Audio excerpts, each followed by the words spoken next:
저는 금정불재단 인권표 연구소 소장으로 있는 신철려고 합니다. 반갑습니다. 이제 이어서 계속 시작하도록 하겠습니다.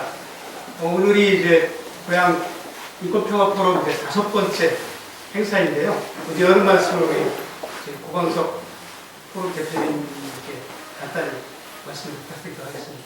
박수 맞으십시오, 박사님. 네, 안녕하십니까. 고은서입니다. 네, 어느덧 5차 주제 발표를 할 수 있게 돼서 감사하게 생각합니다. 어려웠지만 그래도 이렇게 늦은 시간 또 참석해 주신 참석자분들에 감사드리고, 저희 재단에서 최근에 좀 좋은 일이 있었습니다. 신기철 소장님께서 임종복상이라고 해서 민족연구소 친일 쪽에 사진 계신 분에게 12회 상인가요? 예. 12회 상을 받으셨어요. 박수로. 얘는 친일 문제 청산이 아주 중요한데 아주 중요한 상을 받으신 것 같고요. 오늘 또 이 발표해 주실 우다라이 이주 노동조합 위원장님께서는 전태일 노동인권상을 수상하셨답니다. 박수 부탁드립니다. 노동인권에 대해서 또 전태일 상은 또 큰 뜻을 가지고 있는 건데요. 고향인권평화포럼에서 그런 임종복상과 전태일상을 받으신 두 분이 사회와 발표를 하는 걸로 봐선 이 포럼이 대단한 게 아닌가 이런 생각이 듭니다. 오늘 상을 받게 된 걸 축하드리고요. 오늘은 이주원 노동자와 난민에 대해서 저희가 발표를 하게 됐습니다. 어려운 거고 잘 모르는 분야이기 때문에 이 두 분을 통해서 심도 있게 우리가 그 문제를 알아갈 수 있었으면 좋겠고요. 제가 이제 보니까 네팔이나 인도의 인사말 중에 나마스테라는 말이 있더라고요.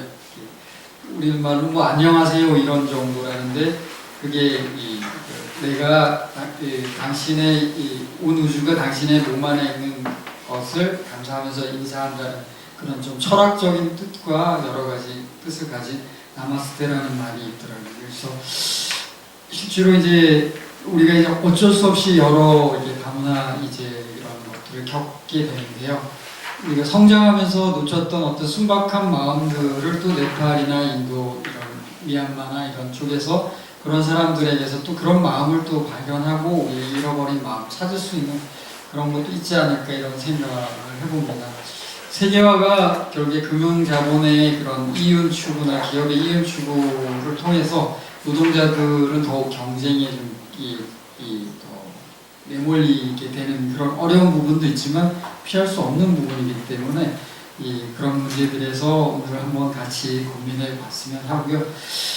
우다라이 위원장님은 여러 가지로 최근에 언론에 텐저타이 그런 미얀마 노동자 이 죽음에 대해서도 앞장서서 일도 하시고 어떤 이두 노동자 부분에 대해서는 굉장히 네팔 분이신데 열심히 하고 계셔서 오늘 좋은 이야기를 많이 해주실 거라고 생각이 들고 아시아의 친구들 김대겸 대표도 마찬가지로 이 지역에서 정말 신념의 시민활동을 오랫동안 해온 분으로서 그때 이제 아시아의 친구들이 다문화 쪽을 했었는데 요즘 난민 쪽으로 오히려 이주민보다 어떻게 보면 생존권에 대해서 더 열악한 처지에 있는 난민 문제로 지금 더 활동을 하고 계시는데요. 거기에 대해서 난민에 대한 이야기도 우리가 들어볼 수 있는 좋은 시간이 될 것 같습니다. 주로 이주 노동자 인권의 삶과 이 난민의 삶에 대한 개선책, 제도적 문제에 대해서 우리가 한번 고민하는 귀한 시간이 되길 바라면서 인사를 마치겠습니다. 감사합니다. 그 상태가 조금 안 좋은 것 같은.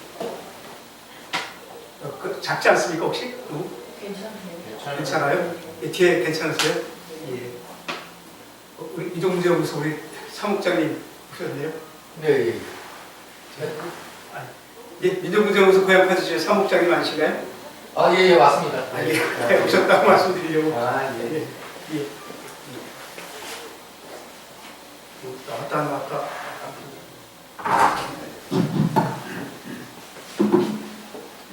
네, 그러면 바로 우대라 위원장님을 모시고 네, 말씀을 듣도록 하겠습니다. 힘찬 박수를 맞아주시면 감사하겠습니다.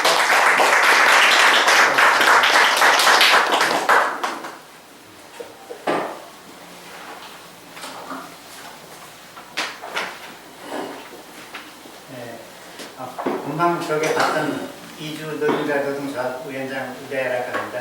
박사님 नेपा리고요. 여러분 만나서 반갑습니다. 와. 제가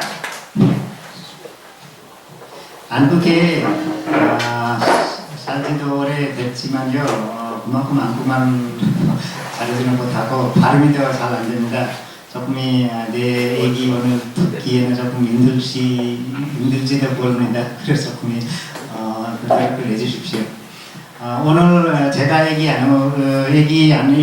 오늘 제가 하는 얘기는 이주동자들의 함께 역사와 연실라는 주제로 말씀드릴 겁니다.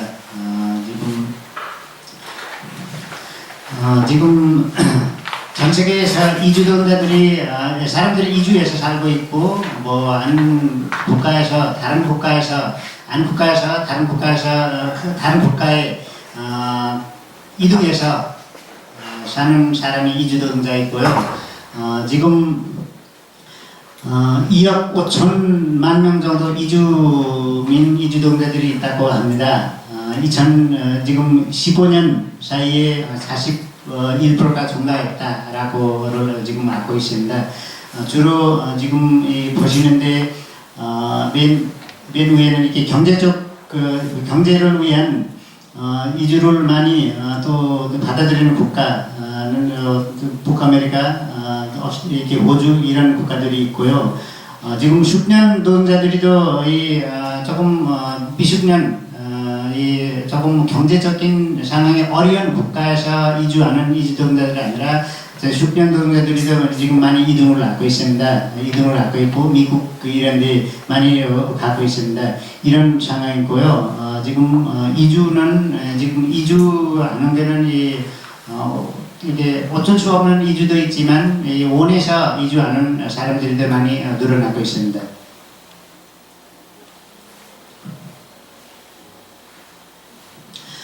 그러면 어떻게 왜 이주 노동자들이 사람들이 이주를 하냐? 원인은 경제적인 요인이 있고 인구, 악적 요인, 환경적 요인, 국가 행정적 요인, 또 분쟁, 다국적 네트워크 이런 여러 가지 원인으로 이유 때문에 사람들이 이주를 하고 있습니다. 일을 하고 있고 노동자들은 예고를 당하고 비정규직 노동자, 불안정과 농민, 격작지, 속수 또 이런 원인들이 있습니다. 이런 원인 때문에 사람들이 많이 이주를 하고 이주를 해서 살고 있습니다.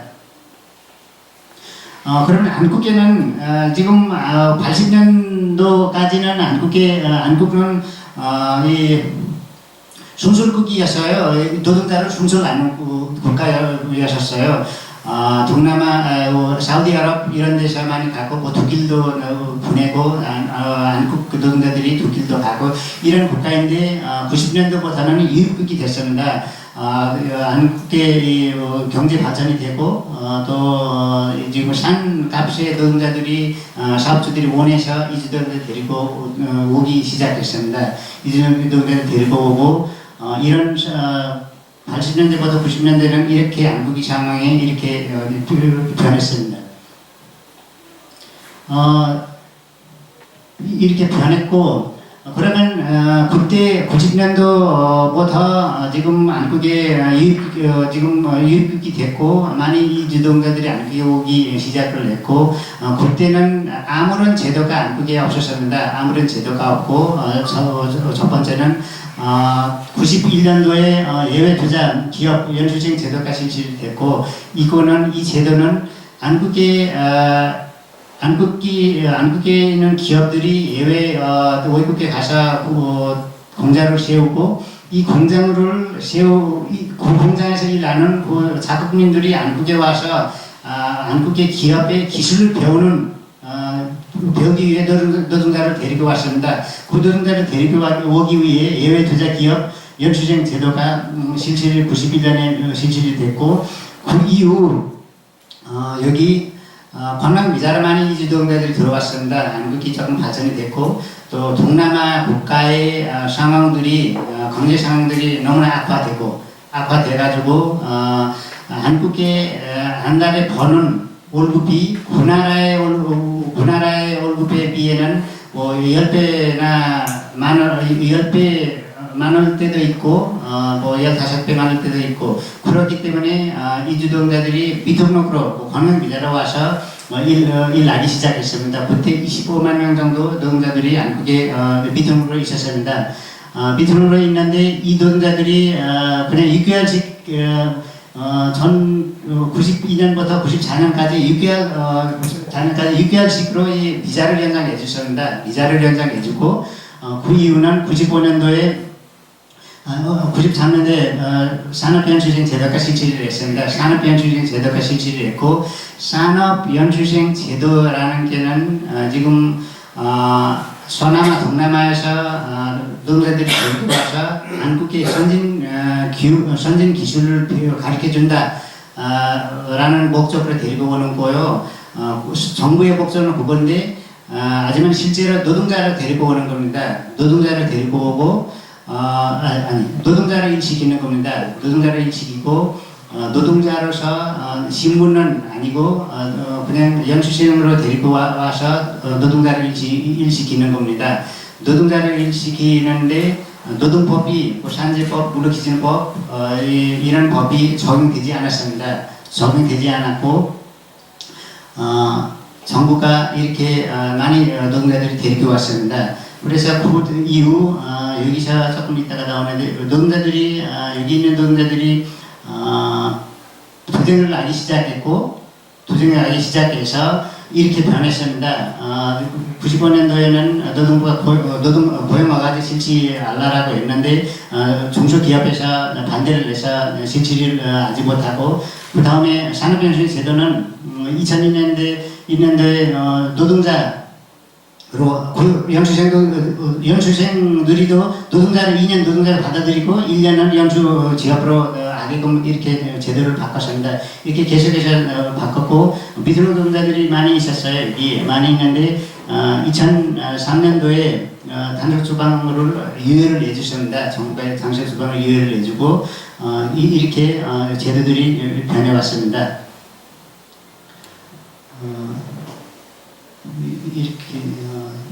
이렇게 제도들이 변해왔고요. 이런 제도에는 아무런 사업성 변경을 알 수 없고, 사업성 변경을 알 수 없기 때문에 노동자들이 재정도 못 받고, 사업성 변경도 알 수 없고, 한 번도 사업성 변경을 알 수 없고, 모든 거 다쳐도 노동자들이 지원을 받지 못하고, 임금도 제대로 받지 못하는 노동자들이 있고, 폭행 폭언을 너무 심하게 자주 일어났습니다. 일어나고 또 이렇게 됐기 때문에 한국에도 노동자들이 조금 저항하기 시작했습니다. 노동자들이 저항하기 시작했고, 국제사회에서도 한국에 비판을 하기 시작했습니다. 이렇게 다치는 노동자들이 보상도 받지 못했기 때문에 처음으로 94년에 1월달에 경신련에 경신을 강당에 농성을 했습니다. 이주노동자들이 이 투쟁이 한국 역사에 첫 번째로 이주노동자들이 투쟁하는 날로 기록이 되고 이 이후 노동자들이 계속해서 투쟁을 하기 시작했습니다. 그래서 94년도에 한국의 이주노동자들이 산재를 보상해야 된다, 우리 산업재해를 보상해야 된다 라고 요구를 하면서 이렇게 투쟁을 시작했고, 이 날이 우리 한국 역사의 첫 번째 이주노동자들이 한국에 투쟁하는 날로 기록되어 있습니다. 산업병신제 제도 폐지하기 위해 또 네팔 노동자들이 명동 성당에서 농성을 했고, 계속해서 투쟁을 해왔습니다. 투쟁을 해왔는데 2004년도에 이 산업연수생 제도 폐지하기 위해 우리 성공을 냈습니다. 이렇게 해서 성공도 받고 산업연수생 제도 폐지, 노동과제 쟁취를 위해 많이 투쟁을 해왔습니다. 2004년도에 고용과제가 실시가 됐고요. 고용과제가 실시가 됐는데 고용과제도 여러 번 계약이 되었습니다. 계약이 되었고 전에는 3 플러스 3 그렇게 3년 일하다가 3년 일하다가 그 기간이 채우면 다시 본국에 가서 다시 올 수 있는데 나중에 2010년도부터는 3년 플러스 1년 10개월로 변했습니다. 1년 10개월로 변했고 이렇게 지금 이 제도에 한국의 이주도자들이 지금 일하고 있습니다. 이 고용화제도 많이 문제점들이 있습니다. 고용화제 문제점들이 있고 이런 문제점들을 개선하기 위해 노동자들의 노동과제 쟁취하기 위해 많이 이주도자들이 해왔습니다. 2000년도에는 성서공단노조도 생겼습니다. 지금 대구에 있고요. 대구 성서공단 노동자들이 조합원을 가입되어 있습니다. 그래서 지금 이주노조는 2005년에 실질이 됐고 설립이 됐고 이 노동과제 쟁취를 요구하면서 명동성당이 381일 동안 투쟁을 해서 이 투쟁하는 노동자들이 중심으로 이주노조가 지금 그때 설립되고 지금까지 활동을 하고 있습니다. 우리 지금 안왈 이 동지들이 조대 위원장이고 지금 이 3대 위원장인 서머 동지 이 동지들이 다 비통역이었었습니다. 비통역 노동자들이었기 때문에 다 강제 수방으로 당했고 많이 이주노동자들이 그때 강제 수방으로 당했습니다. 미셸 위원장님도 지금 안 계시고 이 노동자는 고용화제 노동자였습니다. 고용화제 노동자였고 또 이주노조 위원장을 자리를 맡아서 활동을 해왔는데 다른 사업장에서 일했다라고 어의 지역했다라고 해서 비자를 취소해서 필리핀 자기 나라로 갔습니다. 지금 한국에는 230만 정도 이주민들이 있고요. 이 중에 지금 100만 명 정도 이주노동자들이 있습니다. 100만 명 정도 이주노동자들이 있고 이주노동자들이 고용화제 노동자들이는 27만 명 정도 있고 나머지는 여러 비자로 가지는 노동자들이 있습니다. 지금 미드노 노동자들이는 33만 5천 명 정도 있습니다.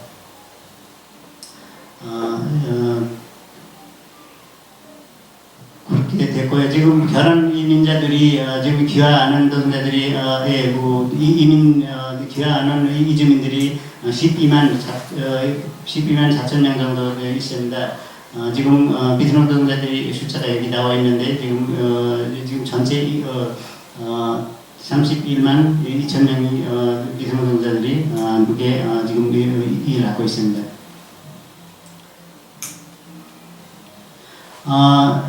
지금 이주노동자들의 현실, 지금 아까 내가 주로 얘기를 했는데 지금 이주노동자들이는 우리 주로 얘기하는 게는 고용화제 노동자들의 문제를 개선하기 위해 또 제도를 개선하기 위해 많이 투쟁을 하고 있습니다.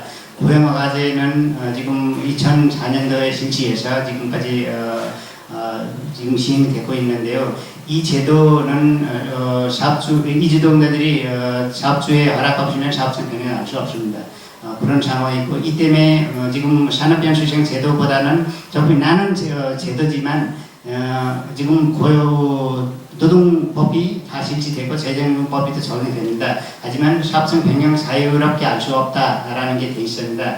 이 하나 조항 때문에 이주동자들이 많이 어렵게 안국에는 살고 있고 농업, 제조업, 건설업에 이주동자들이 많이 오고 있습니다. 이 고용어과제도 두 가지가 있습니다. 하나는 일반 고용어과제, 하나 뚝내 교육 고용어과제. 뚝내 고용어과제는 중국 동포들이 함께 옵니다. 중국 동포들이 오고 그분들이는 자유롭게 사업성 변경을 할 수 있고 30만 명 정도 중국 동포들이 이 제도로 한국에 와 있습니다. 나머지는 똑같이 고용어과제 일반 고용어과제랑 똑같이 적용됩니다. 그런 상황이고 우리 지금 한국에 이렇게 고용어과제로서 고용어과제 노동자들이 살고 있고 또 다른 제도로도 살고 있고 미등록노동자들도 살고 있습니다. 미등록되는 노동자들이는 조금이 이 고용어과제에서 사업성 변경을 하지 못해서 강제로 일하기 싫어서 사업성 이탈하는 노동자들이도 있고 또 관광 비자로 와서 미등록되는 노동자들도 있습니다. 이렇게 미등록되니까 뭐 상업사건 같은 거 강제수방 정부가 많이 일어나고 있고 이 강제수방 날 때 아는 과정에서 목숨을 잃은 노동자들도 많이 있습니다. 지난 10년에 지금 10년에 10명 노동자들이 사망을 했고 77명 정도 노동자들이 부상을 냈습니다. 부상을 당하고 정부는 아무런 책임을 주지 않습니다. 정부는 아무런 책임 주지 않고 어떻게든 숫자를 줄이려고만 합니다. 줄이려고 하고 공무원들이는 성적만 올리려고 하고 있습니다. 이런 상황이고 우리 지금 농업 쪽으로는 많이 무역기준법 63조 때문에 많이 문제들이 겪고 있습니다. 그쪽에는 제대로 실수도 없고 무역기준법 63조 때문에 제재임금밖에 받지 못합니다. 산업 수당이 받지 못합니다. 또 지금 정부가 이주노동자들의 이 월급을 삭감하기 위해 여러 제도들이 만들려고 하고 있습니다. 지금 수습제 제도를 실시한다라고 하고 있고요. 수습제 제도는 지금 한국에 올 때 지금까지는 한국에 올 때 오자마자 최저임금법이 적용됩니다. 정부가 정해주는 최저임금법이 노동자들이 받을 수 있습니다. 앞으로는 이 법이 만약에 통과되면은 첫 번째 오는 해에는 80%만 최저임금 80%만 받고 두 번째에는 2년째에는 90%, 3년째 되는 해에만 100%를 받을 수 있습니다. 이렇게 지금 중소기업 중앙회에서 이런 법이 만들어야 된다라고 요구를 하고 있고 자유한국당에서는 국회의원들이 지금 이런 법이 발의돼서 발의되고 있습니다. 발의되는 상태고 통과될지는 모르겠습니다. 이런 상황이고 이런 상황이 있습니다. 그래서 지금 이주노동자들은 정부는 사업주들이 산값에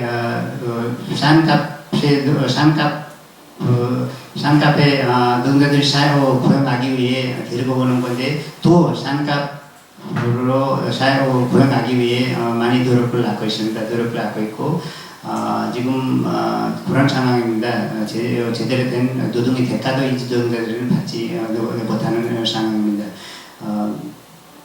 우리 지금 이주노조도 설립한 이후부터 계속해서 이주노동자들의 평등을 위해 또 한국인 노동자들의 권리를 위해 또 전체 노동자들의 권리를 위해 계속해서 투쟁을 하고 있습니다.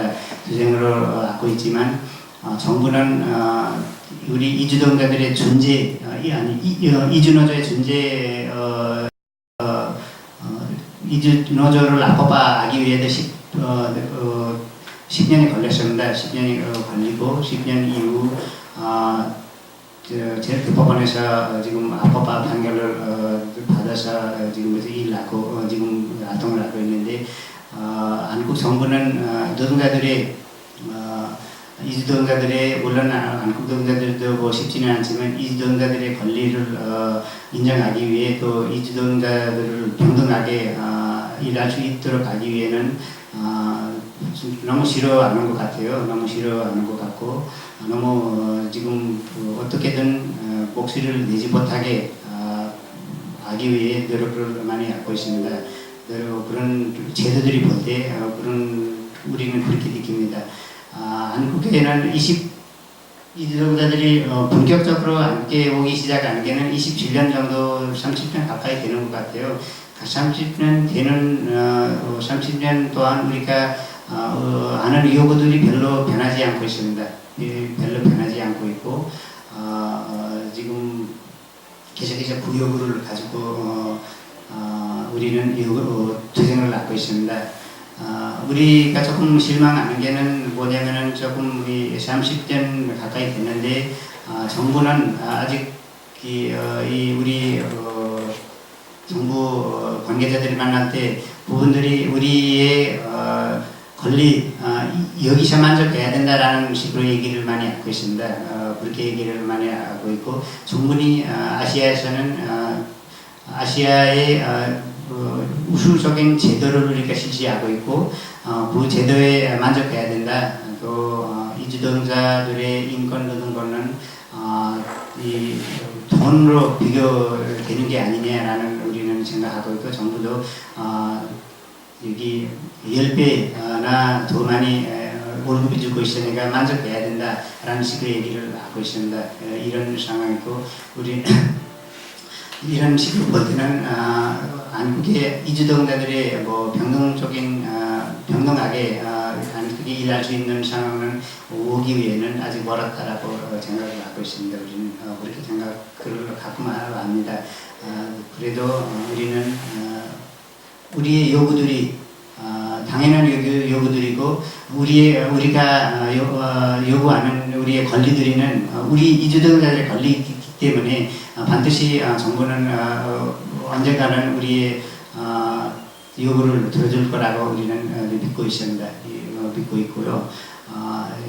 많이 여러분들이 지금 한국에 많은 좋은 사람들이 많이 있고 노동자들한테 권리에 대한 함께 싸워주는 단체들이 많이 있습니다. 그래서 우리는 반드시 우리는 우리의 권리를 정시할 것이다라고를 느끼고 있습니다. 아까 내가 재정임금 얘기를 했는데요. 재정임금이 이주노동자들의 권리, 이주노동자들의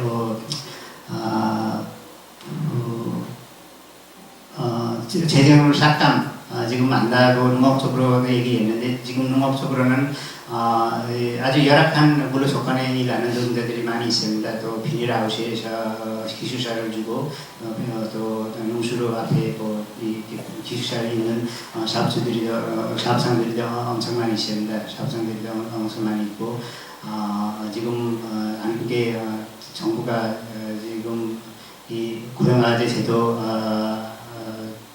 외에 또 계절노동자 제도도 지금 한국에 실시하고 있습니다. 계절노동자 제도는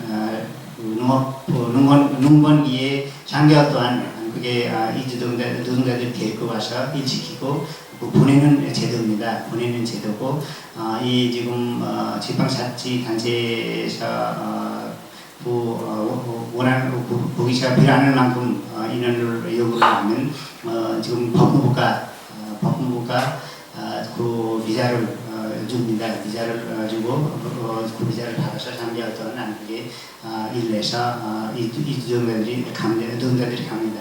하지만 이 법무부가 이렇게 하고 있는데 이 사람들이는 노동자는 아니고 그냥 인력으로만 생각하고 있습니다. 정부는 또 문제들이 많이 있습니다. 여기도 문제들이 많이 있고 이 제도를 우리는 배제하기 위해 많이 투쟁을 해왔지만 아직까지 이렇게 배제시키기 위해는 성공하지 못하고 있습니다.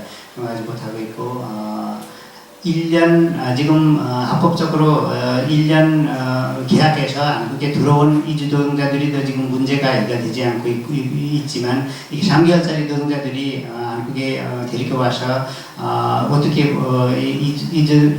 이주 노동자들의 인권, 노동권 또 어떻게 지킬 수 있냐라는 문제들이 질문들이 우리는 갖고 있고 지금 재정금 법에도 지키지 않고 산재 만약에 다치면 어떻게 이 노동자들이 치료를 받을까 이런 문제들이 있습니다. 하지만 정부는 점점 노동자들을 지금 이렇게 이 노동자들의 법 둘이에서 법들을 지키지 않도록 법을 적용받지 않도록 하고 있습니다. 지금 이런 상황이 있습니다. 업적으로도 많이 문제들이 있습니다. 업적으로도 똑같은 문제들이 있고 거기는 또 지금 고용화재 노동자들이는 E9 비자를 한국에 들어오고 또 업적으로는 E10 비자도 있습니다. E10 비자도 있고 이 E10 비자는 20톤 이상인 배에 일하는 노동자들은 E10 비자로 한국에 들어오고 있고요. 이 노동자들은 재정금 법이 적용되지 않고 수협이 지금 관리를 하고 있습니다. 수협이 관리를 하고 있고 그래서 문제들이 지금 많이 일어나고 있습니다. 문제들이 일어나고 있고 지금 이런 상황에서 이주 노동자들이 많이 한국에 살고 있습니다. 지금 국민들이 모르는 게 이주노동자들이 바깥에 볼 때는 한국이 발전이 많이 됐습니다. 발전이 많이 됐고 짧은 시간에 많이 발전이 됐고 발전이 됐는데 하지만 실제로 이주노동자들의 상황이 얼마나 변한지 부분은 한국 일반 국민들은 제대로 모릅니다. 제대로 모르고 있고 바깥에서 겉으로 볼 때는 한국에 발전되지만 이주노동자들의 상황은 별로 변하지 않고 또 이주노동자들이 볼 때 우리랑 똑같이 한국인 노동자랑 똑같이 대우를 받고 편하게 살고 있다. 한국에 있는 이주노동자들은 그런 한국인 국민들이 생각할 때 보다는 아직 못하는 상황으로 살고 있습니다. 조금 그렇게 좋은 상태에서는 살지 못하고 있습니다. 이거는 국민들이 알았으면 좋겠고 또 지금 이주노동자들이 차별받는 이유 중에 하나는 또 일자리를 이주노동자들이 뺏기고 있다. 잠재적인 범죄자라고 그렇게 불리기도 합니다. 이주노동자들이. 하지만 이주노동자들은 한국 정부 사업주들이 필요해서 한국에 데리고 오고 이주노동자들이 지금 없이는 중소형식 사업장들이 별로 운영될 수도 없습니다. 그런 상황이고 그런 상황이 있기 때문에 우리는 이주노동자들을 단합하기 위해만 이런 얘기 하고 있다라고 우리는 보고 있습니다. 보고 있고 지금 한국의 경제 발전을 위해 이주노동자들의 역할이 큽니다. 이주노동자의 역할이 크고 지금 인구도 한국에는 줄어들고 있고 또 앞으로 이주노동자들은 계속해서 필요를 할 겁니다. 계속해서 필요를 할 것이고 그래서 해마다 이주노동자들이 늘어날 겁니다. 또 늘어날 거고 문제는 이주노동자의 숫자에 비해 제도들이 별로 좋지 않습니다. 별로 좋지 않기 때문에 우리는 지금 많이 걱정을 하고 있고 정부를 많이 압박을 하고 있습니다.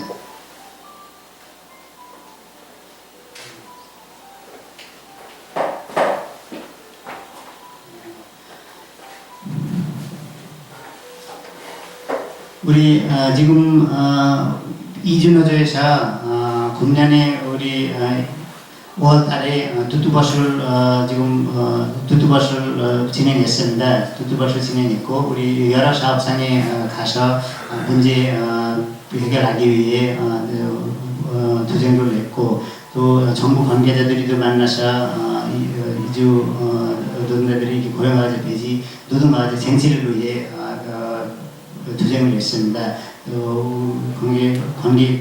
정부 관계자들 만나서 얘기도 했고 그때도 정부 관계자들의 얘기를 들으면 아직까지는 노동가제 실시할 준비가 되지 않고 사업주들이 지금 이거보다 지금 3번이 사업장 변경을 할 수 있어요. 사업주가 원하면 사업주가 허락해주면 3번 사업장 변경을 할 수 있는데 이거도 한 번으로 줄여야 된다고 이거도 사업장 변경 예수도 줄여야 된다 그렇게 요구를 하고 있다라고 그렇게 얘기를 합니다. 정부 관계자들은 그렇게 얘기를 하고 있고 우리는 지금 이주노동자들은 사업장 변경하지 못해서 지금 자살하는 노동자들이 많이 늘어나고 있습니다. 자살하는 노동자들이 많이 있고 지금 언론에서도 여러분들이 들었을지도 모르겠지만 지금 작년에만 해도 네팔 노동자들이 10명 이상이 10명 이상 자살을 했습니다. 공년에도 5명 정도 자살을 했고요.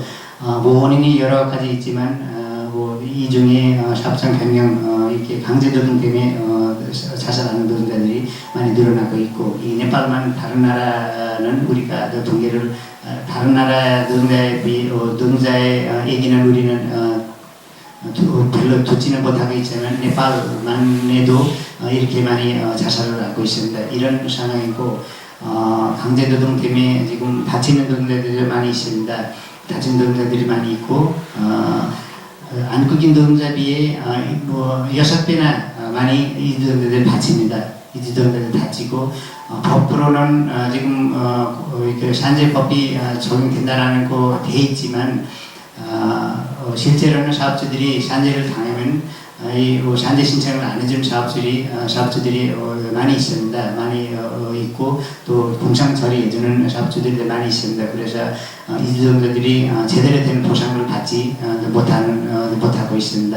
이런 상황이 지금 벌어지고 있고 또 한국이 지금 한국에 이주노동자들이 많이 오고 싶어는 합니다. 오고 싶어는 하고 아니면 한국에 이런 사실들이는 한국 정부가 바깥에 알리지 않고 그냥 우수한 제도 고용화제는 우수한 제도로만 라고 이렇게 요구를 하고 있고 유엔에서 상까지 받았습니다. 상까지 받고 이 고용화제가 이런 제도지만 실제로 이주노동자들이는 한국에 그렇게 느끼지 못하고 있습니다. 느끼지 못하고 있고 우리 이주 노동자들이 단결해서 투쟁해야 되는데 또 기간이 짧고 또 아주 바쁘기 때문에 바쁘고 또 노동의 시기도 그만큼 낮았기 때문에 노조에 조직되지는 못하고 있습니다.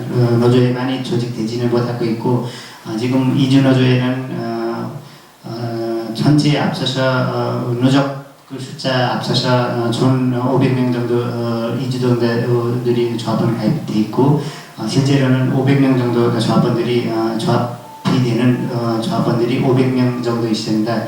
이런 상황이 있고요. 지금 우리 미국도 16개 나라에서 오는 이주노동자들이 고용화제에서 16개 나라에서 오고 있지만 8개 정도 나라의 조합 노동자들이 조합으로 가입되어 있습니다. 조합으로 가입되고 있고 주로 네팔 노동자, 방글라데시 노동자들이 많이 있습니다. 많이 있고 조합원 가입하는 노동자들이 다른 나라 노동자들은 별로 없습니다. 별로 없고 또 정부에서 그만큼 단합도 합니다. 단합도 하고 이 노조 활동하면은 기간이 연장 안 된다 이런 식으로 요구를 하고 있습니다. 또 여기 3일 정도 교육을 합니다. 3일 교육하고 또 본국에서도 교육을 합니다. 그 교육 중에 하나 노조에 가면 안 된다. 노조 앞에 가면 안 된다. 무조건 사업장 변경하면 안 된다.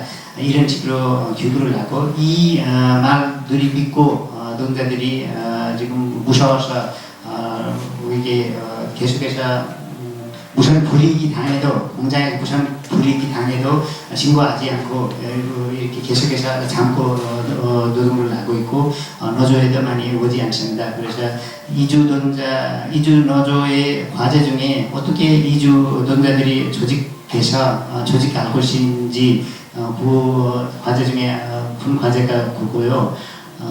지금 우리는 노조 10년이 됐지만 운영하기도 지금 운영비도 그만큼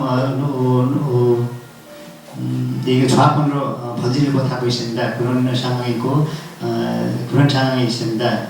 그래서 뭐 우리 연대단이 연대 단에서 좀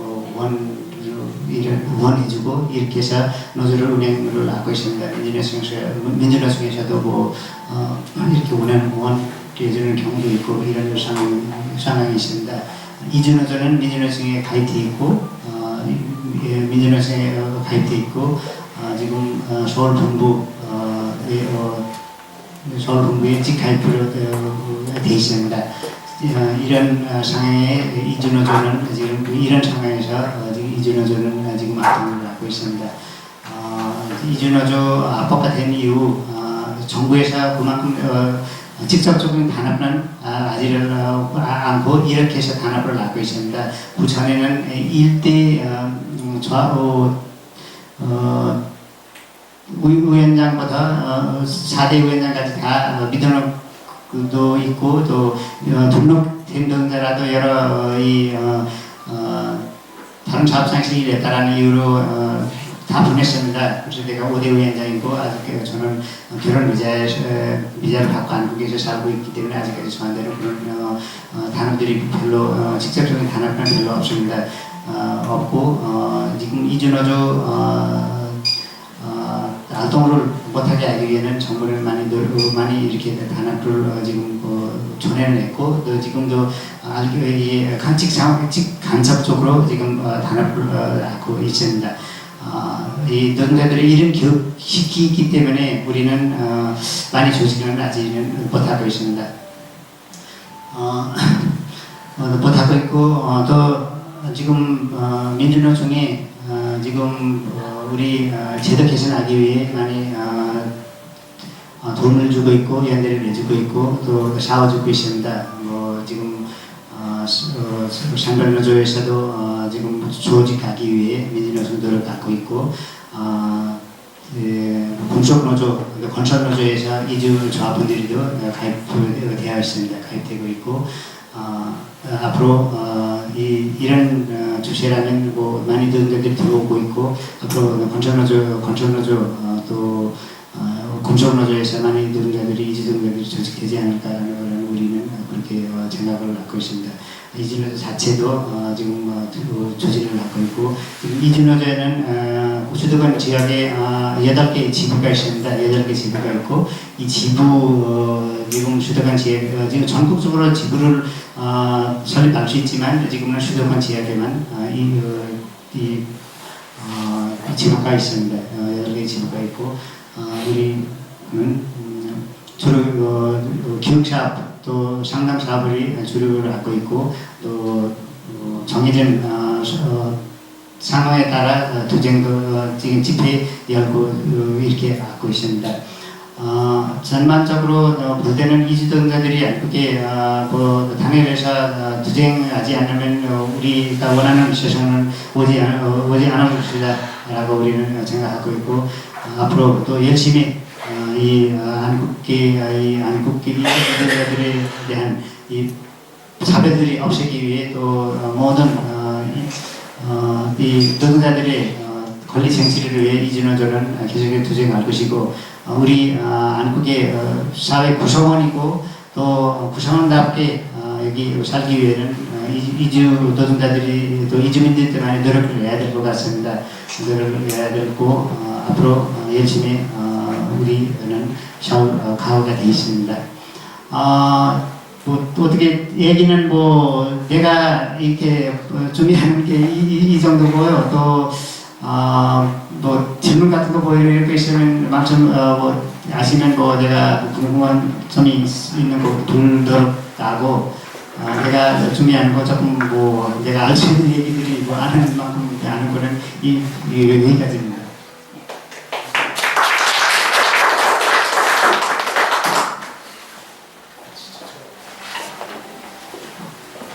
이렇게 어떻게 진행될 건지 잘 전달이 안 되셨나. 지금 이렇게 발표를 맞춰주시고 조금 있다가 이제 김대원 대표 하시고 같이 모여서 토론을 좀 하고 궁금하신 것들 물어보시고 답하시고 그럴 겁니다. 지금 말씀 우리나라 사람도 이렇게 잘 하기 힘든 용어를 다 이렇게 소화하셔가지고 잘 설명을 해주셨습니다. 아마 이따가 다시 토론하면서 좀 더 많은 이야기 좀 해주실 수 있을 거라고 생각이 들고요. 네, 이어서 바로 우리 아시아 친구 김대원 대표님께서 지금 보호소 중심이 되겠는데요. 본격적인 어떤 인권 침해를 당하고 있는 모습에 대해서 좀 설명을 해주실 것 같습니다. 예, 박수로 맞아주십시오.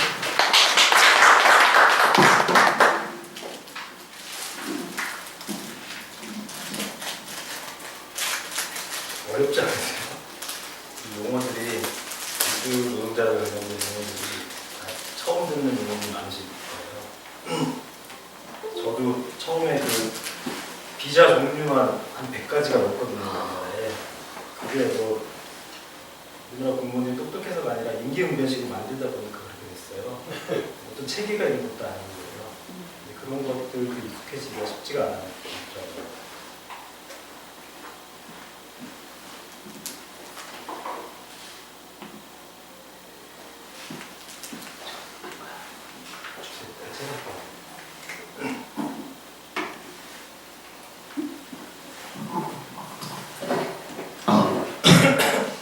죄송합니다. 제가 감기가 좀 걸려서 목소리가 좀 안 좋을 텐데요.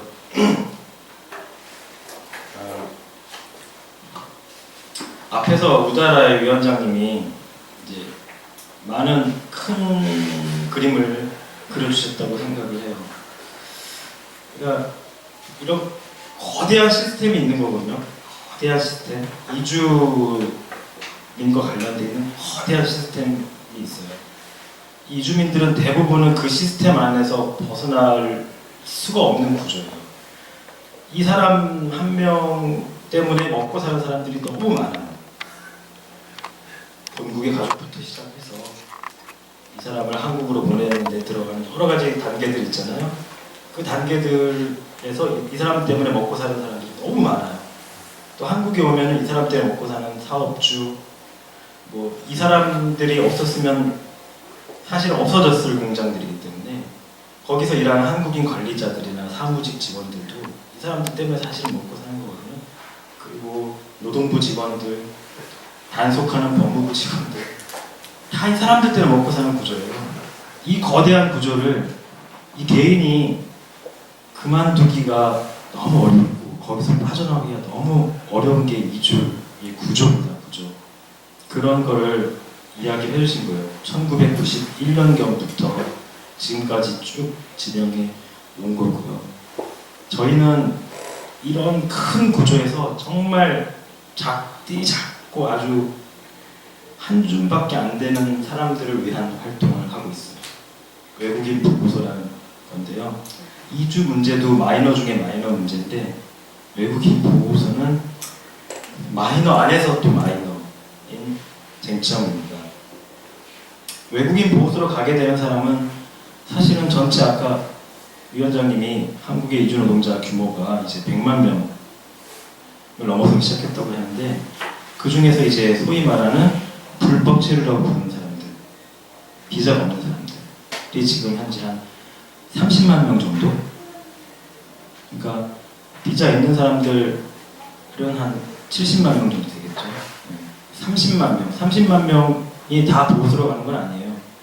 그 중에 1년에 한 10,000명에서 20,000명 정도가 단속이 돼서 잡혀서 오는 겁니다. 그 안에서도 대부분의 사람들은 이따가 설명하겠지만은 금방 모든 거를 다 포기하고 가버려요. 내가 월급을 못 받았다. 아니면 산재 치료받아야 돼. 하지만 이렇게 얘기합니다. 너 그거 여기서 기다려야 돼. 사장님이 주실 때까지 여기서 기다려야 돼. 기다릴 수 있어?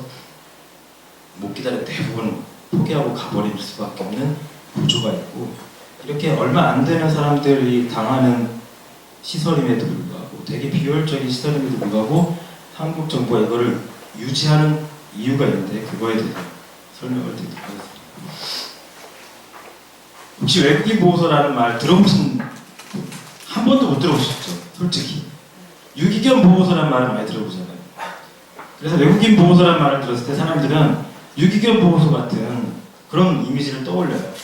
아, 여기는 뭐 이렇게 다친 외국인이나 임금체를 못 받은 외국인들을 따뜻하게 보호해주는 곳이구나. 그렇게 생각하는 분들이 많아요. 근데 실제는 아닙니다. 이름을 기가 막히게 줬어요. 보호소. 다른 나라에서 이런 이름을 쓰지 않습니다. 수용소, 일본은 수용소라고 쓰고 있고요. 대부분은 영어로 디텐션 센터, 구금소, 구치소 이런 용어를 쓰는데, 한국은 누구 아이디어인지 참 궁금한데 보호소라는 이름을 썼어요. 그래서 법에도 보호할 목적으로 이렇게 나와 있어요. 인권단체들이 보호가 도대체 뭐냐, 우리가 생각하는 보호와는 너무 틀린데 막 하도 항의를 많이 해서 최근에야 보호의 개념을 넣었는데, 이 보호는 법을 위반해서, 그러니까 출입관리법을 위반해서 이제 출국해야 될 사람들을 출국시키기 위해서 인치하고 수용한다. 인치하고 수용한다 이 말도 되게 오물 많은지, 하여튼 결국은 이제 구금이란 말을 안 쓰려고 지금 별의별 표현력을 다 동원한 거거든요. 왜냐면은 구금이란 말을 쓰게 되면 우리나라 헌법적으로 이게 문제가 생긴다는 걸 알아요. 우리나라를 비롯해서 모든 민주국가의 헌법에는 사람의 신체를 구금하는 데 있어서 굉장히 엄격한 제한을 두고 있어요. 왜냐면은 근대 민주주의의 출발이 전제 왕정이 사람을 아구자구로 잡아서 감옥에 넣고 죽이고 이런 거에 대한 반대로부터 시작했잖아요. 우리나라는 좀 덜한데 유럽이나 이런 데는 신체의 자유가 굉장히 중요한 면이고 너무너무 엄격하게 제한을 하고 있습니다. 그런데 우리나라 헌법도 헌법에는 그렇게 돼 있어요. 신체의 자유를 구금하기 위해서는 검사가 신청한 영장에 의해서 법원이 발부한 영장에 의해서만 구금할 수 있게 돼 있어요. 근데 이거는 법원의 영장으로 구금하지 않거든요. 그렇기 때문에 구금이라는 말을 절대 쓰지 않아요. 인치하고 수용한다는 이상한 표현력을 동원을 합니다. 그리고 또 하나 여러분들이 헷갈리지 말아야 될 거는 이 법 어디에도 이 사람이 우리나라 법을 위반했기 때문에 그 대가를 치르기 위해서 가둬둔다는 말이 없어요. 사람들이 그렇게 생각을 많이 해요. 불법 체류자들이 가둬두는 거는 그 불법 체류라는 죄를 갚기 위해서 그 죄의 대가로 가는 거라고 생각을 많이 해요. 근데 그렇지가 않아요. 이 법의 목적은 이 사람이 출국하도록 하는 게 목적이에요. 이 사람의 잘못을 죄를 갚아라, 잘못을 여기서 뭐 참여해라 그런 게 아닙니다. 그거는 뭐예요? 교정시설이에요. 교도소 이런 거는 그 죄의 대가를 치르는 거잖아요. 이거는 죄의 대가를 치르게 하게 만든 시설이 아니고 한국 정부의 필요에 의해서. 왜냐? 강제 추방을 시켜야 되는데 명령서만 주면 사람들이 잘 안 나가잖아요. 당신 강제 추방돼야 됩니다 말로 하고 돌아가 버리면 누가 갑니까? 안 가잖아요. 그래서 한국 정부의 필요 때문에 이 사람을 어쩔 수 없이 가둬두고 나갈 때까지 종용하는 거, 그걸 위해서 만든 시설이에요. 그러니까 이 사람의 죄의 대가를 치르게 하는 게 아니라 한국 정부가 이 사람을 빨리 나갈 수 있도록 행정적 편의를 위해서 만든 시설입니다. 구금시설이라고 할 수가, 구금시설이랑은 목적 자체가 완전 틀린 거예요. 구금시설처럼 운영돼서는 안 되는 거예요. 전국에 근데 우리나라에 그런 보호와 이렇게 외국인을 소위 따옴표 보호할 수 있는 시설이 얼마나 되냐면 이렇게 많이 있습니다. 그 중에서 제일 큰 곳이 경기도 화성시에 있는 화성 외국인 보호소예요. 저희가 가는 곳이 화성. 예. 근데 이름도 화성이라서 정말 가면 화성에 가는 것 같아요. 외계 화성에 가는 것 같아요. 너무 외딴 곳에 있는데. 그 다음에 청주, 그 다음에 여수가 제일 큽니다. 화성이 지금 한 700여 명 정도 가둬둘 수 있고, 청주가 240, 여수가 250 이 정도 가둬둘 수가 있어요. 수용 인원이. 나머지는 다 작은 수용 인원을 갖고 있는데, 왜냐하면 이거는 그냥 출입관리사무소 내에 방 하나 정도 임시보호시설이고요. 여수, 화성, 청주는 최소 열흘 이상 이렇게 구금을 할 할 수 있는 거를 목적으로 만든 대규모 시설입니다. 그래서 최근 3년은 외국인 보호소에 얼마나 많은 사람들이 있었나 보니까 화성 외국인 보호소만 하면 2016년을 보면은 13만 3천 명. 연이네요. 근데 이 사람들이 평균 보호소에 있는 평균 그 보호 일수가 열흘 정도거든요. 그러면은 대략 사람이 몇 명 정도, 한 이거의 10분의 1이겠죠? 한 10,000명 정도. 10,000명 정도를 잡아오는 시설. 작년 한 해 화성보호소는 약 2010년에 10,000명 정도, 청주 외국인 보호소는 한 6,000명 정도, 여수는 4,000명 정도 가둬뒀었던 것이죠. 우리나라 전체 소위 말하는 불법 체류자 규모에 비하면 큰 숫자는 아닌데 이걸 운영하는 이유는 있습니다. 네, 이게 저희가 사실은 이 보호소의 존재를 처음 심각하게 깨닫게 된 게 이 사건 때문에 그래요. 2007년에 여수 출입국 사무소에서 불이 나서 이 안에 있던 사람들이 10명이 죽었거든요. 그리고 수십 명이 부상을 당했는데 이때 이 10명이 사실은 죽지 않아도 될 사람들이었어요. 그때 이 사람들을 죽도록 한 거는 이 문이 처음에 불이 났을 때 문부터 다 열어줬으면 아무도 죽지 않아요. 아무도 죽지 않는데 어떻게 처리를 했냐면은 첫 번째 방의 문을 열어주고 나서 이 첫 번째 방에 있는 사람들을 바깥에 주차장에 있는 보호 호송버스에 태워서 문을 잠근 다음에 다시 두 번째 방으로 온 거예요. 그때 됐을 때는 이미 연기가 가득 차서 301호는 다 살았고 302호부터 308호에서 사망자가 나온 거예요. 그나마 보호 외국인들이 기지를 발휘해가지고 수건을 물에 적셔가지고 화장실에 이렇게 엎드려 있었던 사람들이 많이 있었어요. 그 사람들이 살아서 다행이지 안 그랬으면은 최소 20에서 30명 더 죽었을 거예요. 근데 이 사건에서 극명하게 드러나는 게 바로 이 보호 외국인을 범죄자와 다를 바 없이 생각했다는 거예요. 생명보다는 이 사람의 도주가 더 두려웠다. 그게 우리나라 보호시설의 운영 현실을 그대로 보여줘. 그리고 이때 돌아가신 분들 대부분이 우리나라에 와서 건설 현장에서 일하던 중국 동포들 임금체불돼서 못 받아서 기다리고 있다가 눈이 안 보이는 장애에 있는 딸 그 병원비 마련을 위해서 우리나라에 와서 일하던 그런 노동자들. 뭐 범죄자가 아니에요. 살인, 강도, 강간 이런 거 저지른 사람들이 아니었어요. 그냥 공장에서 건설 현장에서 아니면 배추밭에서 일하다가 잡혀온 사람들이에요. 이게 여기 청주보호소예요. 청주보호소는 원래는 청주 여자보호소였어요. 그걸 그냥 그렇게 개조해서 하는 거예요. 이 안에 있는 운동하고 있는 사람들 모습을 보십시오. 이게 보호예요? 정말 철저히 보호하고 있죠. 정말 철저히 보호하고 있습니다. 네. 뭘로부터 보호하는 건지는 모르겠는데 철저히 보호하고 있습니다. 이렇게 안에는 철창으로 가려져 있는 이런 좁은 방 안에서 이 문은 항상 닫혀 있어요. 24시간 이 안에 생활하는 겁니다. 할 수 있는 일은 TV 보는 것밖에 없어요. 면회실에 와서 사람들이 보자마자 울음을 터뜨려요. 교도소와 다를 바 없는 면회시설, 철창, 그 다음에 이런 수리 같은 옷 이런 걸 보고 나서는 한국까지 와서 교도소에 감옥에 갇혔다고 울음부터 터뜨리죠. 시간이 없어서 좀 빨리 넘기겠습니다. 화성보호소 현황은 국적별로는 넘기고요. 첫 번째 가장 큰 문제는 이 사람들을 법원의 어떤 영장이나 법원의 판단 없이도 기한 제한 없이 무기한으로 가둬둘 수 있는 게 현재 한국의 법이에요.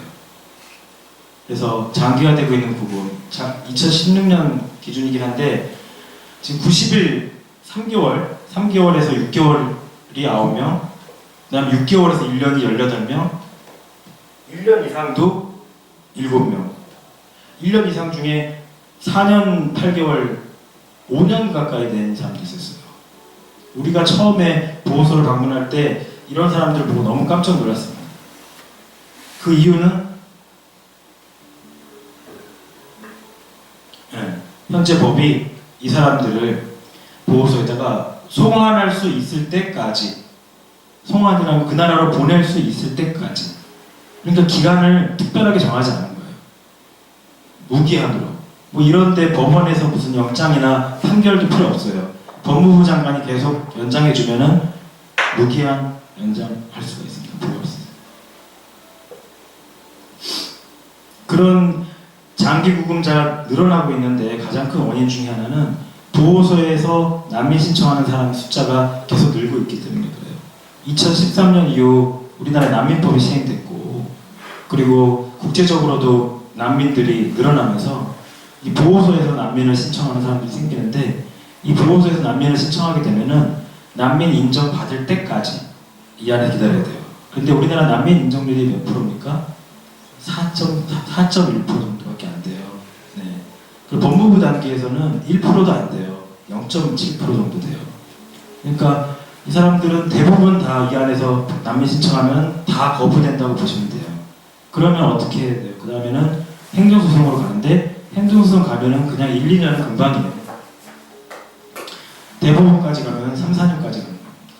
그 기간 동안 이 사람들은 기약 없이 언제 끝날지 모르고 그냥 기약 없는 기다림을 기다려야 되는 게 현실입니다. 두 번째는 우리나라 출입관리법상 무조건 구금이에요. 무조건. 예, 이것도 좀 인종차별적인 게 있는데 미국인이나 유럽인들 같은 경우에는 출국 명령이나 출국 권고를 먼저 해요. 그래서 그 사람이 벌금이나 과태료로 내고 자기 나라 갔다가 다시 오게 하고 이렇게 하는 걸 해요. 근데 동남아시아라든지 아프리카라든지 이런 데서 온 사람들, 특히 외국인 노동자로 일하는 사람들은 하루만 출국 기간을 비자 기간을 넘겨도 바로 강제 추방 대상이 됩니다. 그러다 보니까 이 사람들은 무조건 잡아와야 되는데 그러다 보니까 아동과 임신부도 구금을 하고 있습니다. 네, 국제적으로 기준이 18세 미만 아동, 자기들은 어른인 줄 알고 데려왔다고 하는데 뭐 17세, 16세 이런 사람들도 있지만은 심지어는 뭐 5세, 3세 된 아이들도 있어요. 왜 데려왔냐 그러면은 엄마밖에 없어서 애만 놔둘 수 없잖아. 우리가 인도적 차원에서 데려왔어. 그래서 애도 같이 여기다 구금시키고 있는 거야. 이렇게 얘기를 하고 있어요. 그 말이 안 돼요. 그 아동협약 위반이에요. 아이들을 구금하면 안 되거든요. 그러면은 아이를 동반하는 보호자가 없을 때는 그 보호자를 구금시키면 안 되는 거죠.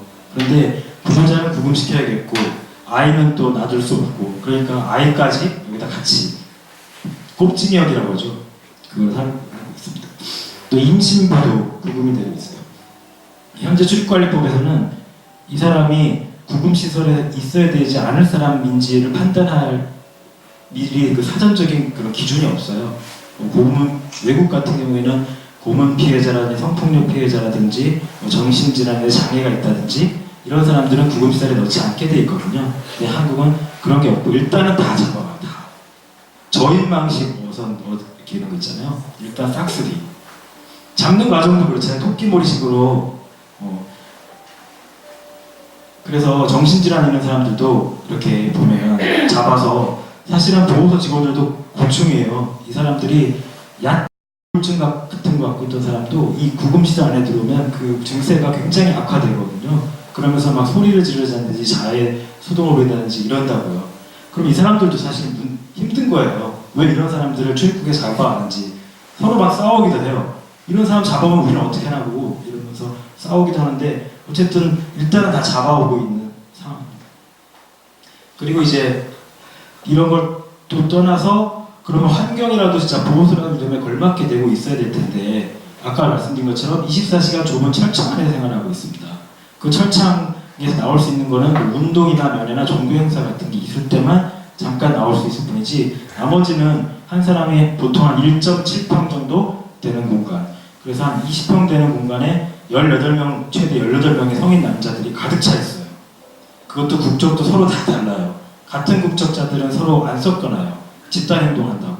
그러니까 말도 안 통하고 서로 문화도 틀리고 그런 사람들끼리 서로 덩치는 큰 이런 사람들이 모여있다고 생각해보세요. 그거 자체가 사실 되게 고문이에요. 운동 시간은 전에는 주 2회, 3회밖에 안 됐었는데 최근에 국가인권위 등에서 권고를 해서 주 5회를 하고 있기는 하는데 하루에 30분. 그게 이제 유일하게 아까 그 위로 뚫린 그 하늘이랑 외부 공기를 마실 수 있는 유일한 시간입니다. 면회는 이렇게 진행을 하고 있고요. 그리고 냉난방 관련해서는 여수는 에어컨이 없고 선풍기만 있고 있고요. 최근에 뭐 중앙 난방식으로 천장에 있는 이런 시스템 에어컨으로 다 교체를 하긴 했는데 이제 관공서마다 기준이 있잖아요. 그래서 여름 같은 경우에는 영상 27도가 넘어야 되는데, 근데 문제는 그 온도기는 이 사람들이 생활하는 방 바깥에 있어요. 예, 이 사람 생활하는 방 바깥에 있어요. 예, 그러니까 바깥에서는 27도가 올라갈 정도면 이 안은 30도가 넘어가는 거예요. 그때까지 에어컨이 안 틀어진다든지, 그 다음에 뭐 난방도 마찬가지죠. 여기 뭐 관공서에 정해진 기준이 있기 때문에 아주 추울 때는 상관없는데 지금 같은 때 이제 간절기 이럴 때는 밤에 1시간 정도밖에 스팀이 안 나오기 때문에 새벽 이럴 때는 굉장히 춥습니다. 그나마 청주보호소는 여자 교도소를 개조한 곳이기 때문에 바닥 난방이 들어오고 온수가 하루 종일 나오는 게 그나마 다행이고요. 그리고 베개 하나, 매트리스 하나, 담요 두세 장, 겨울에는 한 장 더 주는 거. 담요 그 군에서 지급하는 그런 담요 아시죠? 얇은 모포 그런 겁니다.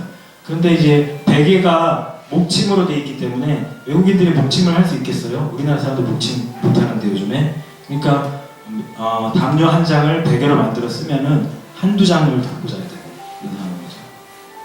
그 다음에 전화나 인터넷은 공중전화는 안에 있어요. 카드 공중전화가 안에 있어서 할 수는 있는데 자기가 받을 수는 없습니다. 핸드폰을 소지하거나 이럴 수가 없기 때문에 직접 자기가 받거나 이런 걸 할 수가 없고, 인터넷도 사용할 수가 없고, 최근에 국가인권위에서 권고해서 앞으로는 할 수 있도록 PC룸을 만들겠다고 했는데 어떻게 될지는 모르겠고, 특히 이 부분은 난민 신청한 사람들이 본국과 소통을 하고 난민 신청에 유리한 자료를 수집하고 변호사와 소통하는 데 되게 중요한 부분인데 이런 게 안 되어 있어서 굉장히 불리한 부분으로 작용하고 있습니다. 식사 같은 경우에는 아침에 7시 반에 먹고 저녁에 5시 반에 밥을 먹는데 아침 7시 반까지 식사 중간에 뭐 제공되는 게 없고요. 밥, 국, 김치, 반찬 이렇게 국을 포함해서 일식 3찬인데 한 끼당 평균 식비가 1,495원. 예. 그렇기 때문에 사실상 거의 메뉴는 되게 메뉴의 이름을 보면 되게 알찬 메뉴들로 되게 많은데 하지만 어떤 건지 뭐 군대 갔다 오신 분들은 아실 것 같아요. 요즘 군대는 그렇지 않아요. 그리고 특히 가장 중요한 어려운 부분이 의료인데 아까 화성보호소 700여 명 정도 있다고 했는데 거기를 이제 일반인지 전문인지 모르겠는데 의무과자 의사 1명, 그다음에 공중보건이 1명, 이 사람이 24시간 막교대로 운영을 하는 거거든요. 그러다 보니까 이 사람이 내과, 외과, 정신과 뭐 다 하는 거예요. 이 사람이 전체를. 그러면 어떻게 해서 이 사람도 처방할 수 있는 게 한계가 있는 거예요. 그래서 머리가 아파도 빨간 약, 배가 아파도 빨간 약, 어디가 아파도 빨간 약, 그런 이야기들이 나옵니다. 그리고 이 의료에 대한 불신이 너무너무 크고요. 실제로 이 안에서 밖에서는 쉽게 처리될 수 있는 병이 이 안에서 커지는 경우가 많이 보이고 있습니다. 그냥 이제 외부 병원으로 병세가 심해지면은 여기 있는 의사가 외부 병원으로 나가서 치료를 받게 하는데 그거는 이제 100% 본인 부담이기 때문에 돈이 없는 사람은 이거를 할 수가 없고요. 그나마 돈이 있어도 같이 나갈 때 개호 인력 공무원들이 이 사람을 수갑 채워서 또 2명씩 나가야 되잖아요. 한 사람당 2명씩. 이러다 보니까 잘 안 내보내려고 하죠. 그래서 하루에 한 달에 평균 5명, 7명, 많으면 10명 이렇게 나가니까 하루에 평균 500명 이상 있는 곳에서 이 정도밖에 외부 진료 안 한다는 거는 진짜 심각하지 않으면 거의 안 내보내고 있다는 것이죠. 그리고 이 안에 뭐 교도소 교정시설처럼 징벌을 위한 지시불이행 뭐 안에서 뭐 직원 말을 안 들었다든지 이런 거에 대해서 독거실을 운영하고 있어요. 그래서 최소 징벌은 1일, 최대 5일까지 5일을 한 번 더 연장해서 최대 10일까지 넣을 수가 있는데 이번에 국가인권위조사에서 화성 외국인 보호소의 독방이 문제가 됐습니다. 거기는 습기가 냄새가 나겠고 외국인들의 증언에 의하면은 변을 치우지 않은 상태로 그대로 놔두기도 했다고 하더라고요. 환기가 잘 안 되고 내부는 전등하지 않으면 너무 어두웠고 창은 A4 용지 한 장 반 정도밖에 안 되는 크기, 게다가 창문 뒤에 또 뭐가 막혀 있었고 환기등이 전혀 고르지 않았다. 독방에 출입문 하단에 설치된 배식구는 또 이게 너무 낮게 배식돼서 소위 말해서 개구멍이라고 그러잖아요. 개구멍으로 밥을 넣어주고 받아먹는 구령감을 주기에 충분한 구조였다. 이렇게 나와 있습니다. 이런 데에 최대 징벌 기간은 5일 플러스 5일인데 최대 10일인데 이런 식으로 또 악용해요. 하루 뺐다가 또 5일 넣는 식으로. 그래서 15일, 20일씩 가둬두기도 합니다. 전체 지금 보호소와 관련된 예산만 보면 이건 다 빠진 거예요. 보호소 건축과 관련된 예산은 다 빠진 거고 이 사람들을 잡아오기 위한 단속과 관련된 예산은 다 빠진 거고 오로지 운영만 있는 건데 화성 보호소만 990억 정도, 연 90억. 전체 뭐 다 합치면 연 150억 정도의 운영비 예산이 들어가고 있습니다. 그래서 이거를 뭐 1인당 평균 열흘씩 있는다고 계산해서 계산해 보면은 1인당 그 많은 사람 1인당 평균 70만 원 정도의 예산이 투여되는 거고 만약에 1년 있는 사람은 한 2,500만 원 정도가 그 사람에게 투여가 되고 있는 거예요. 세금으로. 이런 시설이 운영이 되고 있는 겁니다. 그래서 바꿔야 될 것들 일단은 무엇보다도 구금기간에 상한이 마련되게 됩니다. 그래서 이거는 우리나라 헌법질서하고도 맞지 않기 때문에 사실은 헌법재판소에서 또 최근에 이거는 5대 4로 위헌이라는 사람이 5명이고 합헌이라는 사람이 4명이었어요. 그런데 위헌 결정을 받으려면 6명이어야 된대요. 그래서 가까스로 위헌은 안 됐는데 그때 합헌이라고 말하는 사람들조차도 문제는 있다는 걸 인정을 했거든요. 우리나라 헌법 질서가 너무 안 맞아요. 구금기한 산하를 마련해야 되고 UN 피부구금자 원칙에 따라 이거는 통상 주거에 상당히 가까운 시설로 운영이 돼야 됩니다. 구금시설이나 교원시설 짓는 게 아니라. 그래서 철창이나 잠금장 이런 거 제거하고 인터넷 사용 같은 거 이런 거 보장돼야 되고 그래야 됩니다. 그리고 무엇보다는 단속과 보호 위주의 수익관리 원칙. 그러니까 이 보호소를 상징적으로 유지하는 거는 그리고 이렇게 열악한 상태를 유지하는 거는 당신들 불법 체류하고 있다가 이런 보호소에 잡혀가면 어떻게 되는지 똑똑히 봐라. 이런 어떤 공포와 상징의 의미가 더 큰 겁니다. 그래서 이거를 외부에 개방하거나 외부에 알리거나 이 시설을 개선하려는 의지가 한국 정부는 없죠. 이거는 외국에서 운영되고 있는 보호소 시설인데 사실은 외국 사이트 단체들이 그 나라 사람들한테 이렇게 열악한 곳에서 사람들이 살고 있다고 알리기 위해서 냈던 사진들이에요. 이런 데서 사람들을 가둬두고 있다고 하면서 근데 우리가 보기엔 우와 이 정도면 굉장히 좋은데 하는 시설인데 이렇게 1인 2실 이렇게 야간에만 이 안에 들어가서 문을 잠그고 나머지 시간에는 다 돌아다닐 수 있게 그 안에서는 물론 당장 밖으로 나가는 건 안 되죠. 그 시설 안에서는 자유롭게 이동할 수 있고 이렇게 라운지 같은 데에서 TV를 본다든지 뭐 헬스를 한다든지 이러면서 정말 대기 장소예요. 출국 대기 장소로서의 개념으로 운영하고 있는 것입니다. 이게 뭐 의료 시설, 그 다음에 안에 베드룸 이렇게 뭐 돼 있고 이게 독방인데 창문도 굉장히 크게 나와 있고 이거는 이제 외국 단체들이 어떻게 이런 데를 사람을 줄 수 있냐 하면서 막 개탄했던 사진입니다. 그래서 저희가 지금 마중 간다고 하는데 보호소를 격주마다 지금 다니고 있습니다. 2주에 한 번씩 계속 방문하는데 처음부터 만났던 분들 이렇게 많은 사람들 오래 구금됐던 사람들 명단이고요. 저희가 갔다 왔던 사진들이고요. 계속 이렇게 여기 뒤에 보이는 게 화성 보호소고요. 네, 근데 시간이 고양시 주민이라는 시간이 없어서 이 정도로 마치도록 하겠습니다. 네, 감사합니다.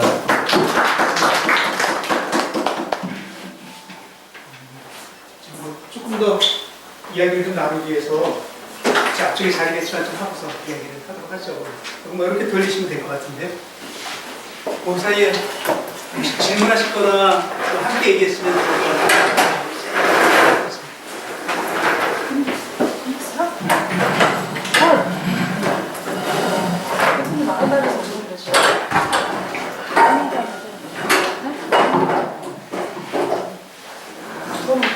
이렇게 안 나오실 거니까 이쪽에서 들어가도록. 예.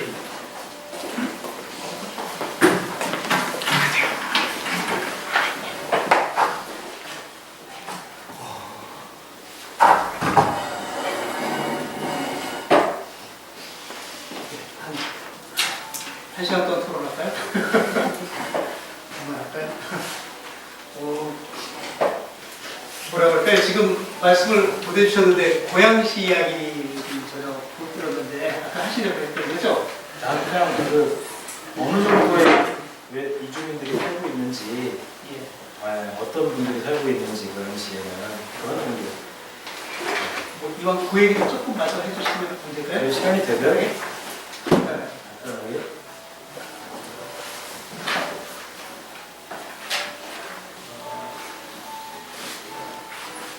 고양시 아까 우다라 위원장님 말씀해 주셨는데 외국인 주민이라고 하는 건 외국인 통계하고는 좀 틀려요. 이 외국인 주민에는 저 사람 국적을 취득하신 분들도 들어가요. 네, 우리나라 이미 한국인인데 이것도 좀 그래요. 외국인으로 취급을 해요. 네, 외국인 주민에 그리고 그분들이 낳은 자녀도 외국인 주민에 들어가고 그분과 결혼 관계를 유지하고 있는 한국인 배우자도 이 외국인 주민에 들어가요. 그런 통계는 좀 문제가 있어요. 네. 하여튼 쭉 계속 증가 추세로 있고 그래서 총 주민등록상 인구가 아니라 총 인구의 3.2%. 주민등록상에는 있지만 한국에 없는 사람들도 있잖아요. 나가 있는 사람, 3개월 이상 나가 있는 사람들은 빼고. 그럼 몇 분이나 있다는 겁니까? 단위가 많이에요? 네, 186만 명 정도. 180? 아니죠. 전국. 그럼 네, 전국. 고양시 얘기한다고. 깜짝 놀랐네. 고양시를 알기 전에 전국을 좀 알고. 여기 중에서 경기도가 제일 많고 60만 명, 그다음에 서울 40여 명, 그다음에 경남, 충남 이런 순으로 시도별로도 그러니까 주로 수도권에 몰려 있다고 보면 그래서 전국의 지자체 중에서 외국인 밀집 지역이라고 외국인이 좀 밀집해서 사는 곳이라고 하는 곳을 이렇게 구분해는데 1만 명 이상이 된다든지 외국인 주민의 객관적인 숫자 1만 명 이상이 되든지 아니면은 1만 명이 안 되더라도 인구 대비 3% 이상, 5% 이상, 10% 이상 되든지 이렇게 나눠봤더니 인구가 3만 명도 넘고 10% 이상 되는 데는 이거 익히 많이 알고 있는 안산, 영동, 포구, 시흥, 금천 이런 데고 그리고 고양시도 인구 대비로는 인구가 우리가 140만, 104만 이러니까 인구 대비로는 3%가 안 되고 2.2% 되지만 하지만 2만 명, 객관적인 숫자로는 2만 명이 넘는 그런 것이 고양시. 김포도 우리랑 숫자도 비슷하고 김포는 인구 대비 비율도 높은 편이고요. 파주시는 숫자는 우리보다 적지만 인구 대비 비율은 높은 편이었습니다. 그래서 경기도에서도 고양시는 적지 않은 외국인 주민이 살고 있는 곳이다. 그 중에서 특히 그 외국 국적 동포들이 사시는 비율이 높은 것 같아요. 그러니까 전국의 여러 가지 통계에서 고양시가 높은 위치를 차지하는 건 아닌데 이 외국 국적 동포 상위 10분구에는 여기 19위에 걸쳐 있습니다. 그리고 맞습니다. 그런 것 같아요. 빨리 하는. 된 것 같습니다. 그러니까 2만 명이라는 얘기신 거죠? 네. 얼마 안 남았습니다. 얼마 안 남았 맞아요. 우리 고양시 사는 외국인 국적 중에서 특이한 건 이제 태국인들은 경기도에 지금 최근에 많이 늘고 있긴 한데 김포 파주 많이 살지만 고양시도 태국 분들이 많이 살고요. 베트남 분보다 오히려 비율은 구성비에 높아졌고요. 그다음에 미국 사람들이 전국 10위권에 해당될 정도로 많이 살아요. 다른 평택이나 이런 데 미군 기지가 있고 이런 데 용산이나 이런 데를 제외하고도 아마 학원 강사들 때문에 그리고 넘어가고 이거 자녀들 외국인 주민 가정에서 나온 자녀들 숫자도 전국 10위 안에 들 정도로 많이 있어요. 다문화 가정 숫자가 많은 편인 거예요. 노동자 숫자는 김포나 파주에 비해서 많지 않은데 여기까지. 고생했습니다.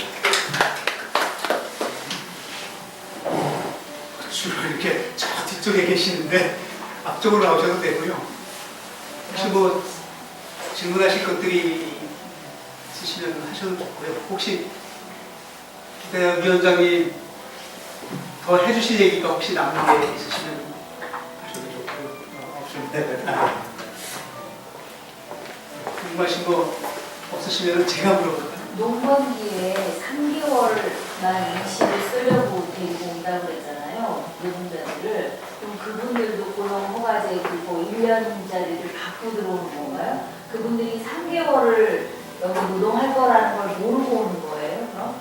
어떤 건가요? 예, 아닙니다. 다 알고 오는 거고요. 고용허가제 적용되지 않습니다. 고용허가제 법이 적용되지 않고 따로 농번기에만 일하기 위해 데리고 오는 겁니다.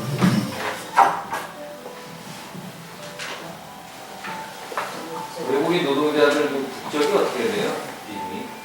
지금 전체는 뭐 100개 이상 나라의 노동자들이 양극에 일을 하고 있다라고 알고 있습니다. 제도적으로는 고용허가제는 16개 나라에서 오고요. 또 지금 요리사들도 있고 전문 인력들도 있습니다. 뭐 인도, 미국에서도 오고 이렇게 제도적으로는 이렇게 100개 나라에서는 100개 나라는 없지만 여기 한국에 일하는 노동자들이 일하는 사람들이는 뭐 여러 난민들도 있고 또 비슷한 노동자들이 있고 여러 비자로 일하는 노동자들이 100개 이상 나라에서 오고 있다고 알고 있습니다. 그러니까 이제 100개 이상이면 거의 뭐 전 세계에서 이제 다 온다고 할 수가 있는데 그 중에 제일 좀 비중이 제일 큰 국가가 이제 어디인가요? 우리가 중국 같은 경우를 이제 많이 듣는데 중국이나 베트남 예, 맞아요. 중국이 제일 많이 중국고요. 그 다음에 베트남, 인도네시아, 그 다음에 캄보디아, 그 다음에 네팔 이렇게 돼 있습니다.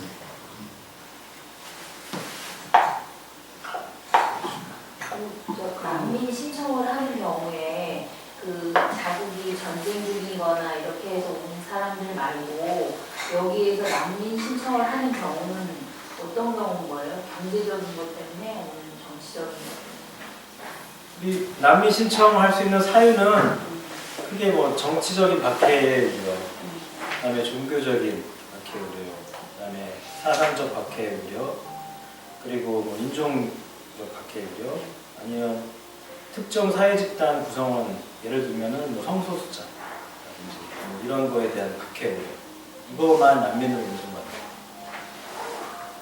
그 외에 뭐 그런 케이스가 그러니까 받기가 상당히 어렵겠네요. 그런 내용을.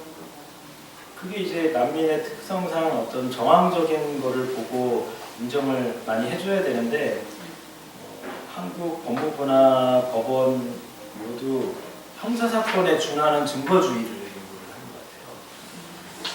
그래서 난민 관련돼서 뭐 활동하는 분들 얘기 들어보면은 그런 증거를 다 갖고 나오는 사람이 더 의심스럽다. 어떻게 그걸 다 챙겨 나왔지? 네. 들어와서 네. 먹기 위해서 여기 바꾼 거 아니냐? 진짜 위험한 사람이면 진짜 알몸으로 나와야 되는 게 맞잖아요. 근데 한국에서는 어떤 철저한 증거 이런 거 많이 있어가지고.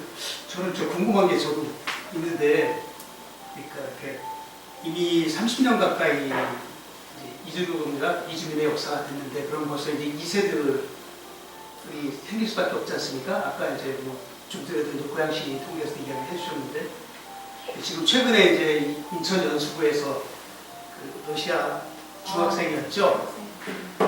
이게 그냥 경제적인 문제만이 아니라 이미 이제 어떤 사회 전체 통합회의 지금 핵심 문제가 되어버렸다는 거죠. 이렇게 외국인에 대한 차별, 문화 속에서 잘 잡고 있는 어떤 차별의식.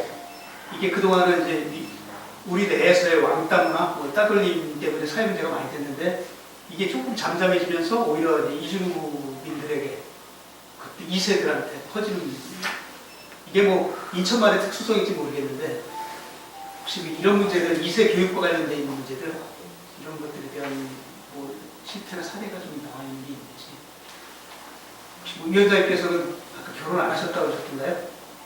결혼하셨어요.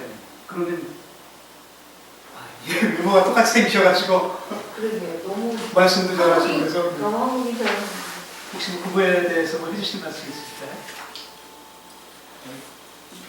지금 이세들이 많이 지금 살고 있고 똑같은 드러나지 않기만 드러나지는 않는 것 같고 자별들이는 많이 다른 데도 있기는 있는 것 같고요. 또 그런 기업들이 조금 이런 기업들이 계속해서 지금 조금 제대로 이해를 못해가지고 기업들이 편하게 말씀하시면 돼요. 기업들이 조금 이런 기업들이 조금 서로 받아야 될 것 같고요. 기업들이는 받아야 되고 앞으로 개선돼야 될 점들이 많이 있지 않을까 보겠지만. 제가 생각할 때는 방패 문화라는 건 원래 있었던 거긴 한데 전에 그런 사건이 있었거든요. 교사가 그 교육 배경, 국적 배경의 아이 학생을 교실에서 공개적인 자리에서 야 다문아 너 발표해봐 뭐 이런 식으로 부른다든지 이런 것들이 사실 되게 문제가 아닐까. 아이들 사이에서 그런 게 생기는 것들은 좀 어쩌면 불가피한 면도 있고 그런데 그 선생님이나 학교나 지역 사회에서 어떻게 그런 것들이 걸러질 수 있느냐 그런 부분이 더 문제가 아닐까. 이번 사건도 그 아이들에게만 초점을 맞춰가지고 그 아이들을 처벌을 강화한다고 해서 이게 근본적으로 없어질 문제인가.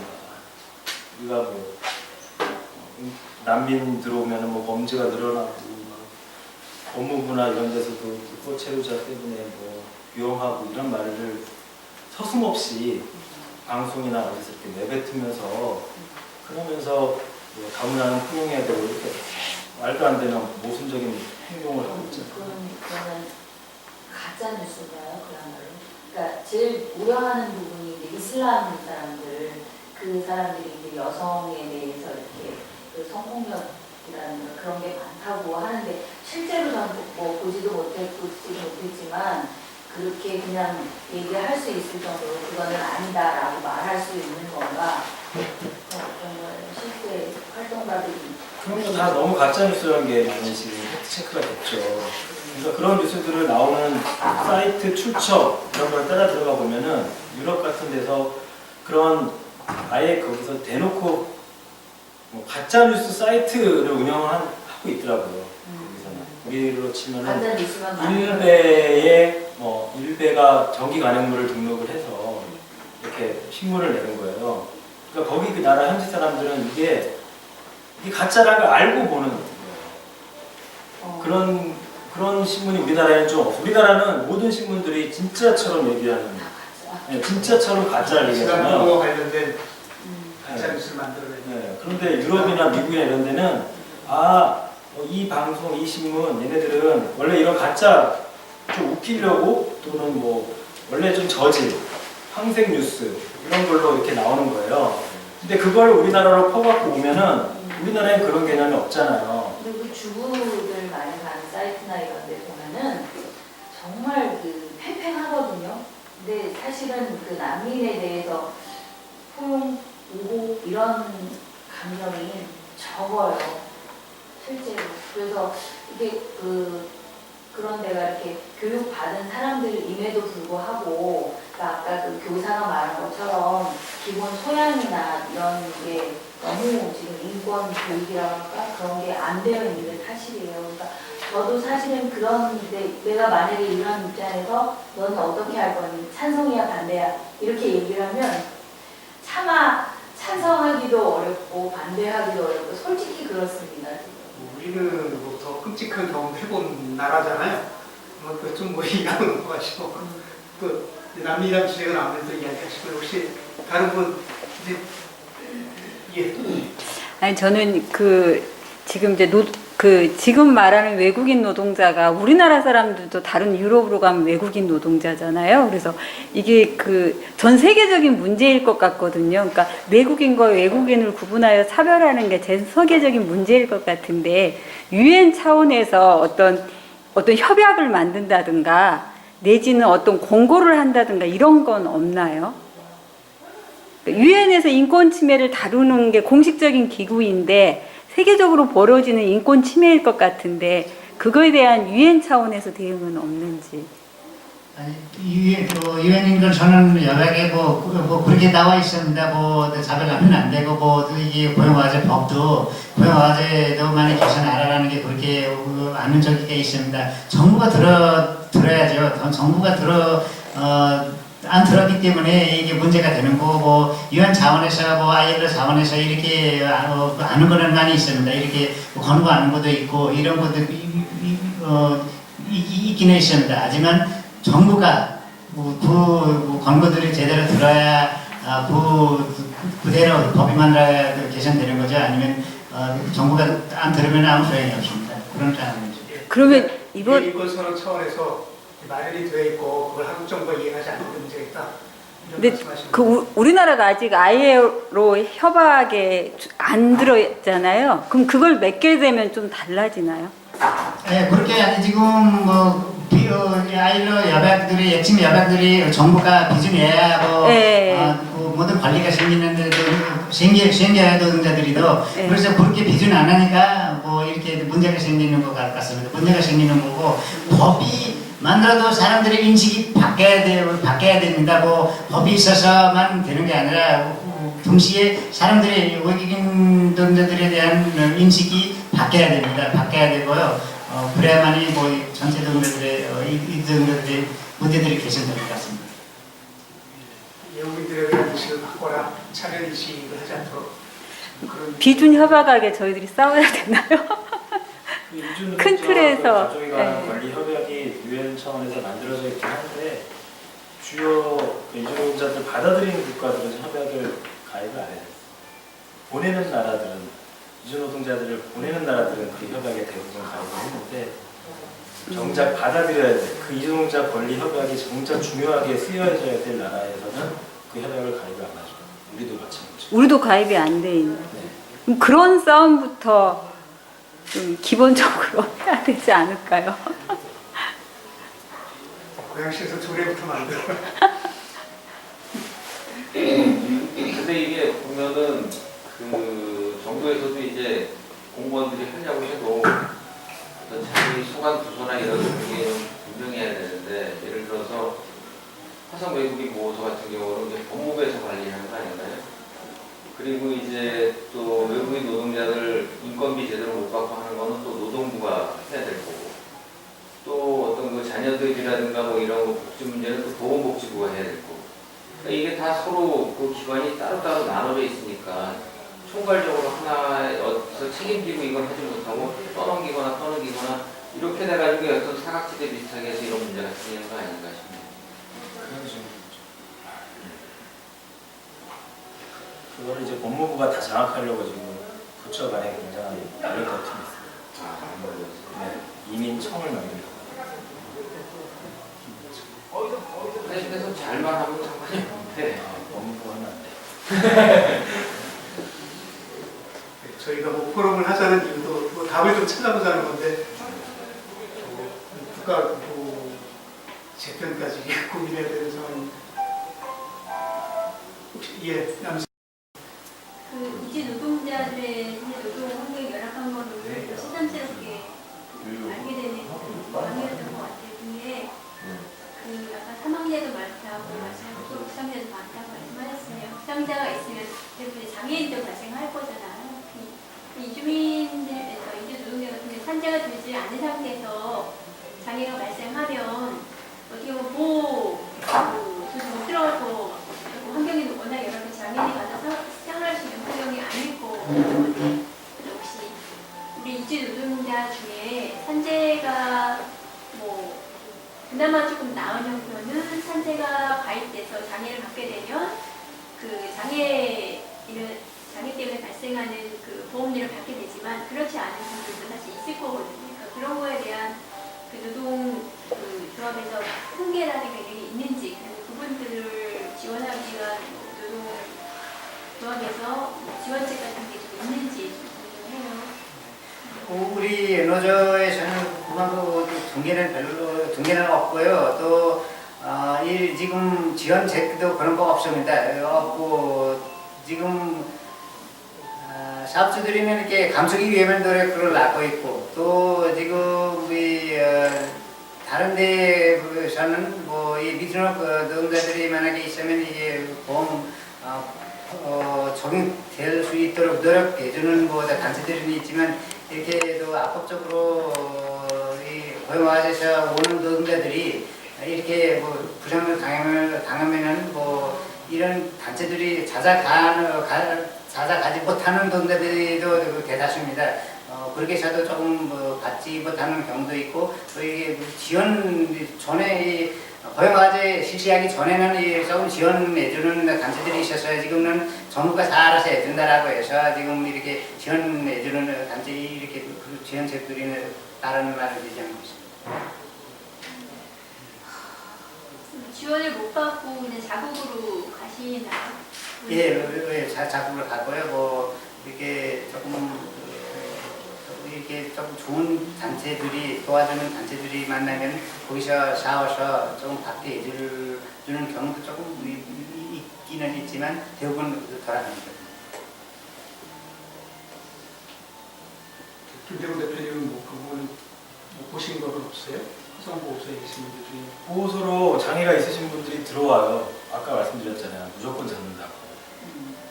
막 붕대 들고 막 기부스하고 뭐 휠체어 타고 있는 사람들이 들어와요. 그리고 거기에 장애인들을 위한 어떤 시설이나 시스템이 되어 있는 게 아니기 때문에 그런 분들의 온갖 수발을 다른 보호 외국인들이 해요. 용변부터 시작해서 다른 보호 외국인들이 해요. 그러다 보면은 보호소에서 알아서 어떻게든 이 지인을 찾아야 되든지 해가지고 보증인과 보증금을 받고 풀어줍니다. 보증인과 보증금을 마련할 수 있는 사람은 나갈 수 있겠죠. 그렇지 못하면은 그 안에서 여러 사람 고생이죠. 그분이 제일 고생이고 다른 사람은.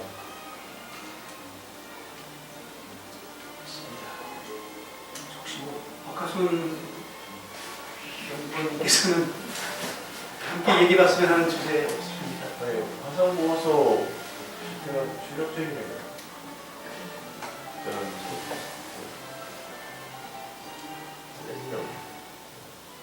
대한민국 국민으로 취급을 안 하는 그런 네, 아닌 아니, 거죠? 그러니까 이름이 보호소라는 이름도 웃긴 거고, 구금을 하려면 그런 일정한 뭐 영장이든 뭐 이런 거 가지고 해야 되는데 그런 거 없이 구금해놓고, 또 그 출국하는 기간 동안 뭐 어쨌든 자유롭게 어떤 틀 안에 있어야겠지만 자유롭게 움직일 수 있게 해야 되는데 완전 감옥 시설처럼 그렇고. 그리고 그거를 좀 많이 해야겠네요. 저도 본 X를 내는 제일 좋은 결과. 아시아의 친구들 저 사업만 화성 보호소. 저 우리 말씀 안 하신 우리 청년들께서는 그 말씀 들어보니까 좀 어떠세요? 외국인 보호소 관련해서 정부에서 개선책이나 이런 것들을 삼고 있는 사항은 없는지. 국가인권위원회에서 권고를 했거든요. 철창을 제거를 하고 인터넷 시설, 그다음에 아까 징벌방의 개선 이런 걸 했고 법무부가 수용한다고 발표했는데 내용을 자세히 들어보니까 철창을 강화 유리로 바꾼대요. 그래서 사람들이 더 싫어요. 강화 유리를 바꾸면은 그 환기가 더 어려워지고요. 그러니까 금족세 할래, 은족세 할래 그거 수준으로지 근본적인 그런 마인드는 하나가 없어요. 법무부가 담당하는 게 맞는 겁니까, 근데? 출입국 관리, 출입국 관리 시설. 출입국까지 교정본부가 아니고요. 출입관리본부 하에 외국인 근데 화성 외국인보도도 바로 옆에 한상균 위원장 있었던 화성 교육 지금 교도관이 있고 실질적으로 감옥이라는 거죠. 감옥 개념으로 취급하는 것 같습니다.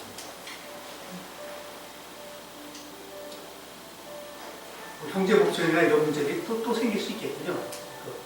그렇죠. 사실은 내국인도 보호소에 구금하던 시절이 있었어요. 예전에 청송부 감호소라고 형기를 다 마치고 나온 사람들을 법무부 장관이 행정명령으로 최대 2년까지 더 징역을 살렸었어요. 재범으로 있으면 자기가 보기에 재범으로 있으면 너는 2년 더 살고 나와. 이런 거였어요. 근데 그게 이제 87년 이후에 없어졌거든요. 그러니까 제가 꼭 말씀드리고 싶은 거는 이렇게 외국인 노동자 문제나 보호소 문제를 보는 게 우리가 무슨 관음증 환자가 아니잖아요. 아 저렇게 심각한 사람들이 있는데 나는 그렇지가 않아. 그래서 나의 지금 상황이 좀 편하고 나는 권리를 보장받는다는 거를 다시 재확인시켜주는 그런 걸로 결론이 나면 안 된다. 이런 것들이 우리 사회에 아무렇지 않게 존재하게 되면 우리 사회의 민주주의라는 게 굉장히 이게 위태로운 존재들이거든요. 우리가 봤잖아요. 지난 박근혜 정부나 이명박 정부 이런 거 하면서 민주주의 시스템이라는 건 언제든 후퇴할 수가 있어요. 근데 저를 가르치는 것 같아서. 근데 우리나라의 이주노동자가 노예적인 존재로 존재를 하고 외국인이라고 구금 절차 없이 그냥 구금하는 게 그대로 존재하는 상태에서 우리 민주주의가 지속 가능하겠냐고요. 앞으로 이건 내국인에 대한 권리 침해로 확대될 수가 있어요. 이걸 외국인을 위한 문제라고 생각하지 마시고 우리 민주주의를 지키기 위한 싸움이라고 생각을 하셔야 돼요. 이미 뭐 말씀하시기에 타당한 게 뭐 외국인이 아니라 가까운 이웃 바로 있는 상황이라는 것은 저희 재단 사무실 옆에 바로 옆에 오피스텔에도 두 분이 그럼요. 저희가 면회 가보면은 외국인을 만나러 온 내국인들이 얼마나 많은데요. 이 외국인끼리만 관계를 맺는 게 아니잖아요. 다 뭐 사업주도 있고 동료도 있고 뭐 애인도 있고 내국인과 연결돼 있어요. 이 외국인에게 가해지는 피해는 다른 내국인에게도 피해가 갈 수 있는 부분이거든요. 이거를 외국인의 문제 이렇게 말하고 있거든요. 저희 뭐 시키기 전에 하시지 않아서 정유선 대표님은 뭐 못 들으셨죠? 늦게 오셔서. 그래서 들어오는 못 들어가지고. 이종재 우리 사무국장님께서는 네, 사명감으로 오신 거죠 지금? 그건 아니고요. 어쨌든 뭐 제가 이제 민문형 같은 경우에는 인권과 평화 그리고 미래를 연 역사 행동이라고 하듯이 인권과 평화에 대해서 또 어느 단체에 못지않게 관심이 있기 때문에 이 자리에 참석을 하게 된 거고요. 특히 그 이주 노동자 문제에 대해서는 뭐 오늘 두 번째 정도 이렇게 강의를 들은 것 같아요. 그래서 이해할 수 있는 폭이 좀 더 이제 넓어지기도 했고, 또 들으면서 어느 또 내용은 또 물론 다른 내용이긴 하지만 또 들으면서 좀 더 기막힌 현실이 곧 그 이주 노동자만의 문제만이 아닌 우리의 현실 비정규 노동자도 그렇고 또한 양심수의 문제도 그렇고 그러한 보이지 않는 아주 억압과 착취 이런 부분이 아직도 우리 나라에 존재하고 있는 부분이 있어서 사실 참으로 분노할 수밖에 없고 이 문제는 어떻든 그 외국인의 한계된 그런 문제가 아니라 우리에게 함께 결부된 문제다 라는 그런 생각을 하게 됩니다. 네, 위원장님. 예. 아니, 한국이 우리 다들 느끼겠지만 다른 사람들에 대한 이 대외주의적 뭐 약간 인종주의적 이 시각이 너무 강해요. 예를 들어서 이제 특히 그 서구 나라 아까 백인 얘기도 나왔죠.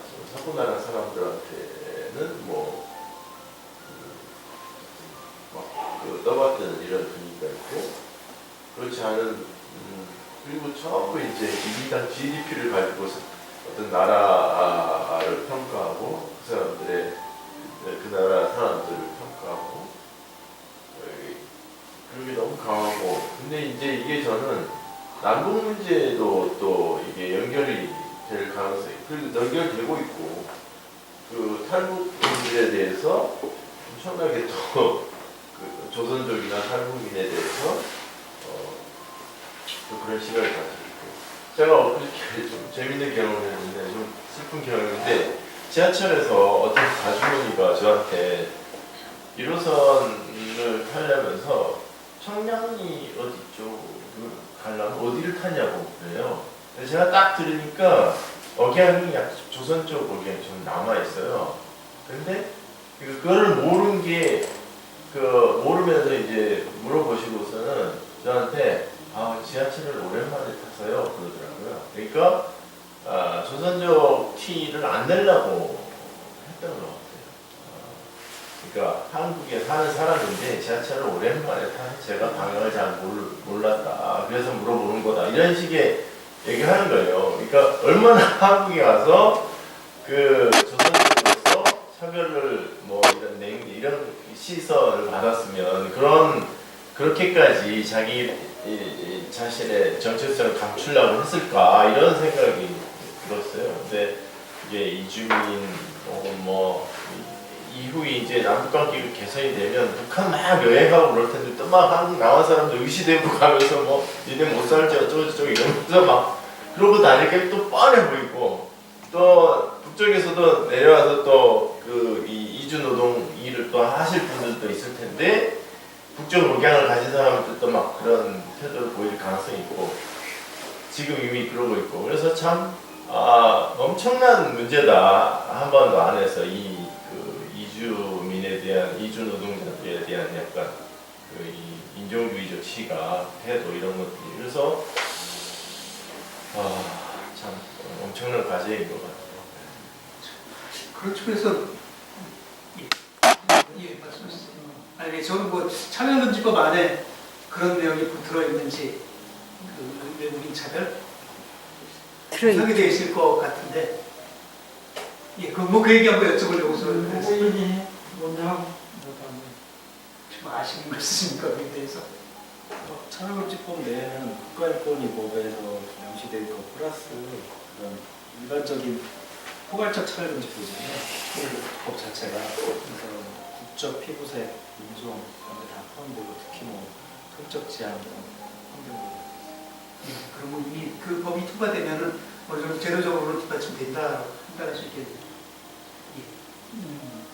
잠깐 여기 있었다는데 들었는데 공부를 해보니까 세계화 뭐 우리 한국이 80년대 선출이었다 그 이후에 이제 우리가 받아들이는 미국으로 이주민 문제를 받아들이는 거 속에 이제 세계화라는 게 있더라고요. 그러니까 신자유주의 그 속에 자본이 이제 자꾸 이렇게 노동을 이제 찾아다니면서 그래서 한국은 그런 거를 통해 가지고 외국에 진출하고 외국 문제를 받아들여서 이제 그 성장을 이루게 되는데 그 부분에서 이제 그 자본과 노동의 그런 부분들이 크게 작용하는데 이제 좀 저번에 와서 이야기했지만 여기에 청소년 알바라고 하는 친구들은 또 정말 목숨을 내걸고 오토바이를 몰고 다니고 있어요. 그러니까 그런 지금 인권에 대해서 그런 게 막 성장을 속에서 배려되지 못하는 부분들이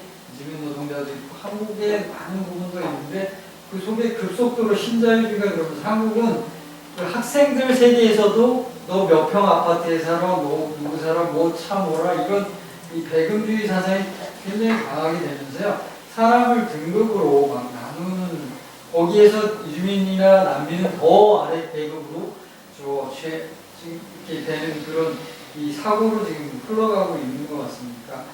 그 한국이 지금 그런 성장 속에서 그런 인권이라는 게 한국도 예전에 광주항쟁도 독일 사람이 가서 얘기해줘서 우리가 또 그거를 외국 사람들 도움을 받아서 한국의 인권이 알려지게 되고 위안부 문제도 마찬가지로 그런 유엔에서 인정해주고 이런 것들이라 서로 도와가면서 가야 되는데 이게 이제 인권은 민주주의하고 많이 맞물려 가는데 한국의 어떤 경제 성장, 자본의 성장은 크지만 이 노동에 대한 배려는 한국 시장이 아직도 여러 가지로 어려운 부분이 있어요. 그걸 서로 같이 이제 연대해서 해야 되는데 결국 단체들, 그러니까 인권 단체라든지 이런 시민 단체들의 역할들을 많이 이 노동조합도 결합해 나가는 수밖에 없지 않겠나. 서로 공부하고 연대해 나가는 거고. 저번에 저도 난민 문제를 한번 여기서 일선 민주주의학교에서 한번 들었는데 그 사람이 정말 용기 있는 사람들이라는 거예요. 그러니까 목숨을 걸고 나왔는데 여기 와서 또 이렇게 우리는 막 저 사람들 막 이렇게 하지만 그 사람들처럼 이렇게 결박하고 용기 있고 인권에 대해서 도전하고 있는 사람이 없다라고 얘기하는 그런 부분들이 참 우리 사회는 너무 이렇게 모른 체하고 이런 부분들이 많은데 이런 걸 통해서 좀 알게 되지만 좀 같이 할 수 있는 방법들을 좀 연대할 수 있는 거를 찾아가 봐야 되지 않겠나. 그때가 오시는 분들도 대원 씨는 어떻게 이 한국사의 이 자본과 노동이 풀기 위해서 어떻게 갈 때 있습니까? 다음 주제로 하시죠. 자부적으로 지금 전혜선 대표님 또 얘기하시려고 했는데 답하시려고. 아니 저 모르겠습니다. 굉장히 심각한 얘기. 모르겠고 저는 그냥 제가 있는 이런 데에서 이런 작은 어떤 싸움들, 작은 싸움들이 중요하다고 생각해요. 이런 싸움들이 모여서 어떤 나중에 큰 변화가 일어나는 것이지 큰 변화만 생각을 한다고 해서 그 큰 변화가 금방 오는 건 아니라고 생각하고 제가 지금 몸담고 있는 곳에서 최대한 열심히 싸움을 해나가는 거 그거 제가 원래 이제 당부할 얘기를 물론 김대건 대표님이 갑작스럽게 아무 질문 안 했는데 말씀을 하셔서 저도 아시아청도 오래전에 외국인 친구들 한글 가르치는 봉사를 했었던 적이 있어요. 그때 특히나 이제 소위 말하는 이제 불법 체류라고 하는 이름으로 굉장히 많은 노동자들을 출입국관리소에서 사람을 써가면 굉장히 비인간적으로 탄압하고 잡아가고 했던 과정을 좀 봤었는데 일단 우리 우다야 라이 위원장님께 좀 이렇게 보면 아까 이제 질문하신 대로 그랬지만 사실 한국 사람으로서 굉장히 부끄러울 때가 많은데 참 부끄럽기가 이를 데가 없다 이렇게 생각하고 실은 외국인 노동자들 우리 말하는 이주민들이 와서 어떤 문제를 이주 노동자에서 그런 문제 일으키냐 그렇지 않다. 그거는 늘상 있는 것이고 그리고 되려 제가 사업장을 굉장히 비인간적으로 특히나 이슬람 문화권에 있는 분들에게 가해지는 한국 사람이 굉장히 처참한 부끄러워서 얘기도 별로 하지 못하겠는 예를 들면 돼지고기를 먹지 않는데 속여서 먹게 하거나 그런 굉장히 행위를 여러 번 봤었거든요.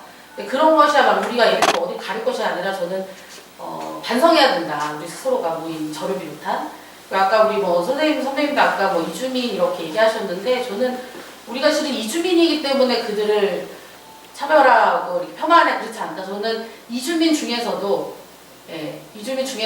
우리보다 가난한 나라라고 생각되어지거나 내지는 나오는 곳에 저는 가해지는 폭력. 근데 그거는 한국 사회가 가지고 있는 이주 노동자뿐만이 아니라 한국 사회 안에서도 늘상 벌어지기 때문에 그 안에 것들을 나누는 것 같아서 굉장히 위원장님 계신데 좀 부끄럽고요. 그래서 우리 우다야 제가 여기 오기 전에 강의를 못 들었기 때문에 얘기했는데 물어보면 안 될 것 같아서 혹시나 노동조합에서 선결 과제가 가장 먼저 해결해야 될 것이라고 혹시나 생각하시는 게 있으시면 아까 이미 얘기가 되셨다면 마지막으로 한국 사람에게 정신 차려라 이런 것도 꼭 당부하고 싶은 이것만은 이 이주 노동자들을 위해서 또는 이주민들을 위해서 생각해줬으면 좋겠다라고 하시는 이야기 있으면 좀 듣고 싶습니다. 우리는 지금 이 법제도 때문에 많이 우리가 지금 어려움이 겪고 있다라고 생각을 하고 있고 또 그래서 이 법제도를 개선하기 위해 또 배제하기 위해 많이 투쟁을 하고 있고 이 법제도 개선에 투쟁을 배제하기 위해 많이 우리가 아는 도쟁에 많이 연대를 내주시면 좋겠고요. 또 법제도로만 바뀌어서는 안 되고 또 의식기도 많이 변화가 돼야 됩니다. 우리 의식들이 조금이 같은 사람으로 또 구성원으로 노동자들이 받아들일 수 있도록 국민들이 노력해 주시면 고맙겠습니다. 네, 연대와 그 인식의문화 얘기하시는데 좀 구체적으로 연대는 뭐가 있는 얘기를 좀 더 해주시면 여기 계신 분들 아니고 지금 아시아 진구에서 여기 계속해서 도전을 하고 계시고 이런 또 많이 생각해 주시면 좋겠고요. 또 우리 노조에서도 아는 도전들이 있습니다. 이 고용하는 돼지라든가 이런 도전들이 있습니다. 이런 데서 많이 결합해주고 또 이 도전에 대한 지지 이렇게 결합하는데 지지 같은 것도 지지도 해주셔도 많이 도움이 됐거든요. 지금은 이제 한국에 와서 이 노동자들이 권리 얘기하면 안 된다라는 식으로 얘기를 많이 합니다. 또 이게 비판도 하고 이런 식으로 많이 합니다. 이런 식으로 조금 힘이 빠지는 얘기 아니라 지지를 내주시면 합니다. 이런 식으로 멀리 있어도 또 조금 이렇게 당연한 요구를 가지고 이 사람들이 도전하고 있다라는 식으로 이렇게 생각해 주시면 또 많이 도움이 될 것 같습니다. 제 생각에 이주노동조합 고향지구를 도와드리는 게 제일 좋은 방법입니다. 이왕 끝에 정리하는 말씀을 드리려고 했는데 대신하도록 하고요. 김대건 대표께서는 여튼 나왔던 얘기 좀 정리하시면 한